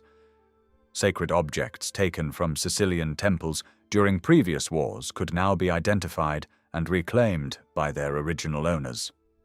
This decision helped present Scipio not simply as a conqueror, but as a commander willing to restore property that Rome regarded as unjustly seized in the past. Much of the remaining booty was sold. The enormous collection of captured weapons, siege machines, and ships that no longer had military value was treated differently. Following Roman religious custom, Scipio prepared a ceremonial offering and burned this material in honor of Mars and Minerva. The instruments of Carthaginian resistance were thus transformed into symbols of Roman victory. When the first confirmed news reached Rome, the reaction was extraordinary. People poured into the streets during the evening, congratulating one another, embracing friends and strangers, and celebrating through the night. The destruction of Carthage seemed to remove a danger that had haunted Roman political memory for generations. This was not simply another victory over a distant enemy. For Romans, Carthage represented something much deeper. They remembered Sicily, Spain, and above all Hannibal's invasion of Italy. For roughly 16 years, Hannibal had fought on Roman soil, destroyed armies, captured or devastated numerous communities, and repeatedly placed Rome itself in danger. Stories of Cannae, Trasimene, and other disasters remained powerful in Roman memory. Generations had grown up hearing how close the Republic had once come to defeat. That history made the final destruction of Carthage almost difficult to believe. Romans reportedly kept asking one another whether the news was really true. Had Carthage, the city that had once sent Hannibal across the Alps, actually ceased to exist as a rival? Throughout the night, people retold the story of the final war. They spoke about how Carthage had surrendered its weapons only to manufacture new ones almost immediately. They remembered how the city had lost its fleet and somehow created another from whatever material remained. They discussed the Roman attempt to close the harbor and the astonishing Carthaginian response of cutting a completely new entrance to the sea. They remembered the enormous walls, the desperate sorties, the burning siege engines, and the repeated Roman failures before Scipio finally took command. Scipio himself became the center of these stories. People imagined him at the walls, on the ships, in the streets, and among the soldiers directing the final attacks. The details were repeated so vividly that the war seemed to be unfolding again in the streets of Rome through conversation alone. The celebrations continued the following day. Religious ceremonies were organized, sacrifices were offered, and processions were held in honor of the gods. Public games and other spectacles marked the end of a conflict that Rome had feared for generations. Victory, however, created an immediate political question. What would happen to Carthage and the surrounding territory? The Senate sent 10 senior representatives to Africa to work with Scipio in reorganizing the conquered region. Their instructions were severe. Anything still standing from old Carthage was to be destroyed. Permanent settlement on the site was forbidden, and similar restrictions were placed on Megara, the suburban district that had formed part of the city. Later legends often described the Romans as placing an absolute curse on the soil itself, but the ancient account distinguishes between forbidding settlement and formally declaring the ground religiously accursed. Communities that had consistently supported Carthage during the war faced harsh punishment. Some were ordered to be destroyed completely. Those that had supported Rome received rewards. Utica benefited most dramatically.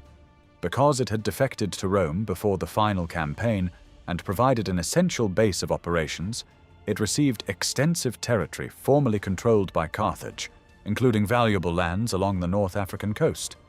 The remainder of the conquered region was reorganized under Roman authority. Taxes were imposed on both land and individuals. Men and women alike became subject to the new fiscal system. Rome also decided that a praetor would be sent regularly to govern the territory. What had once been the center of an independent Carthaginian empire was now becoming part of Rome's expanding system of provincial control. After establishing these arrangements, the senatorial commissioners returned to Italy. Scipio remained behind long enough to carry out their instructions. Additional sacrifices and victory celebrations were held before he finally prepared to return home. His arrival in Rome became one of the great triumphal moments of his career. The procession displayed enormous quantities of gold and captured treasure, along with statues, religious offerings, and valuable objects accumulated by Carthage over centuries of warfare and overseas expansion. These trophies did more than celebrate one campaign. They symbolized the end of Rome's oldest great Western rival.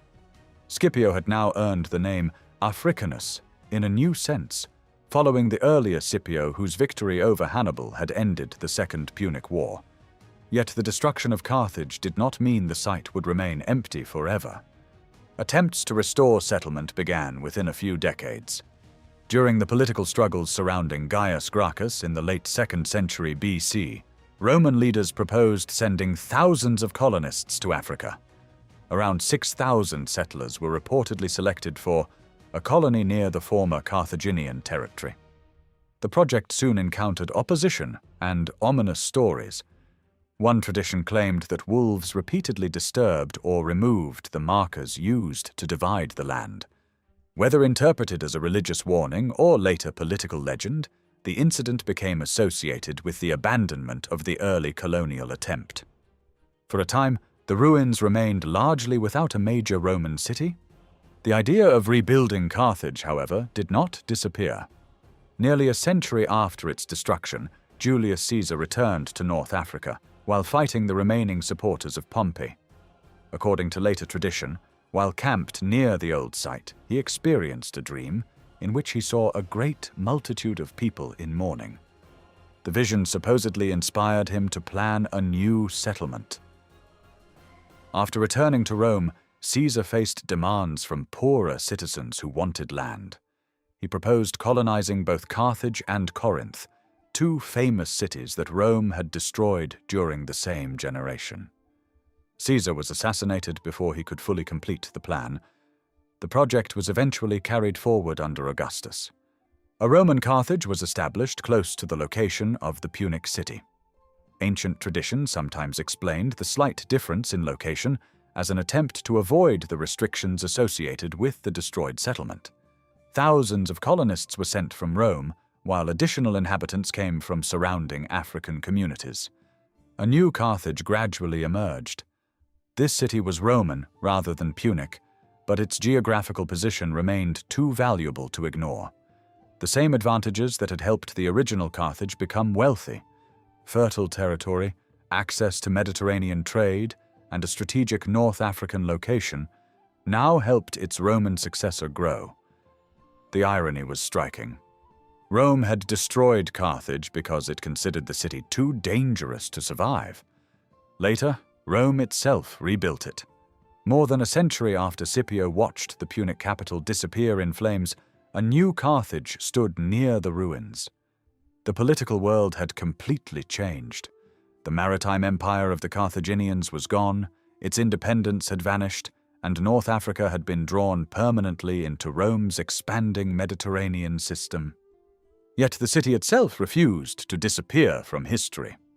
Carthage had been conquered, destroyed, forbidden, and eventually reborn, this time as one of the great cities of the Roman world.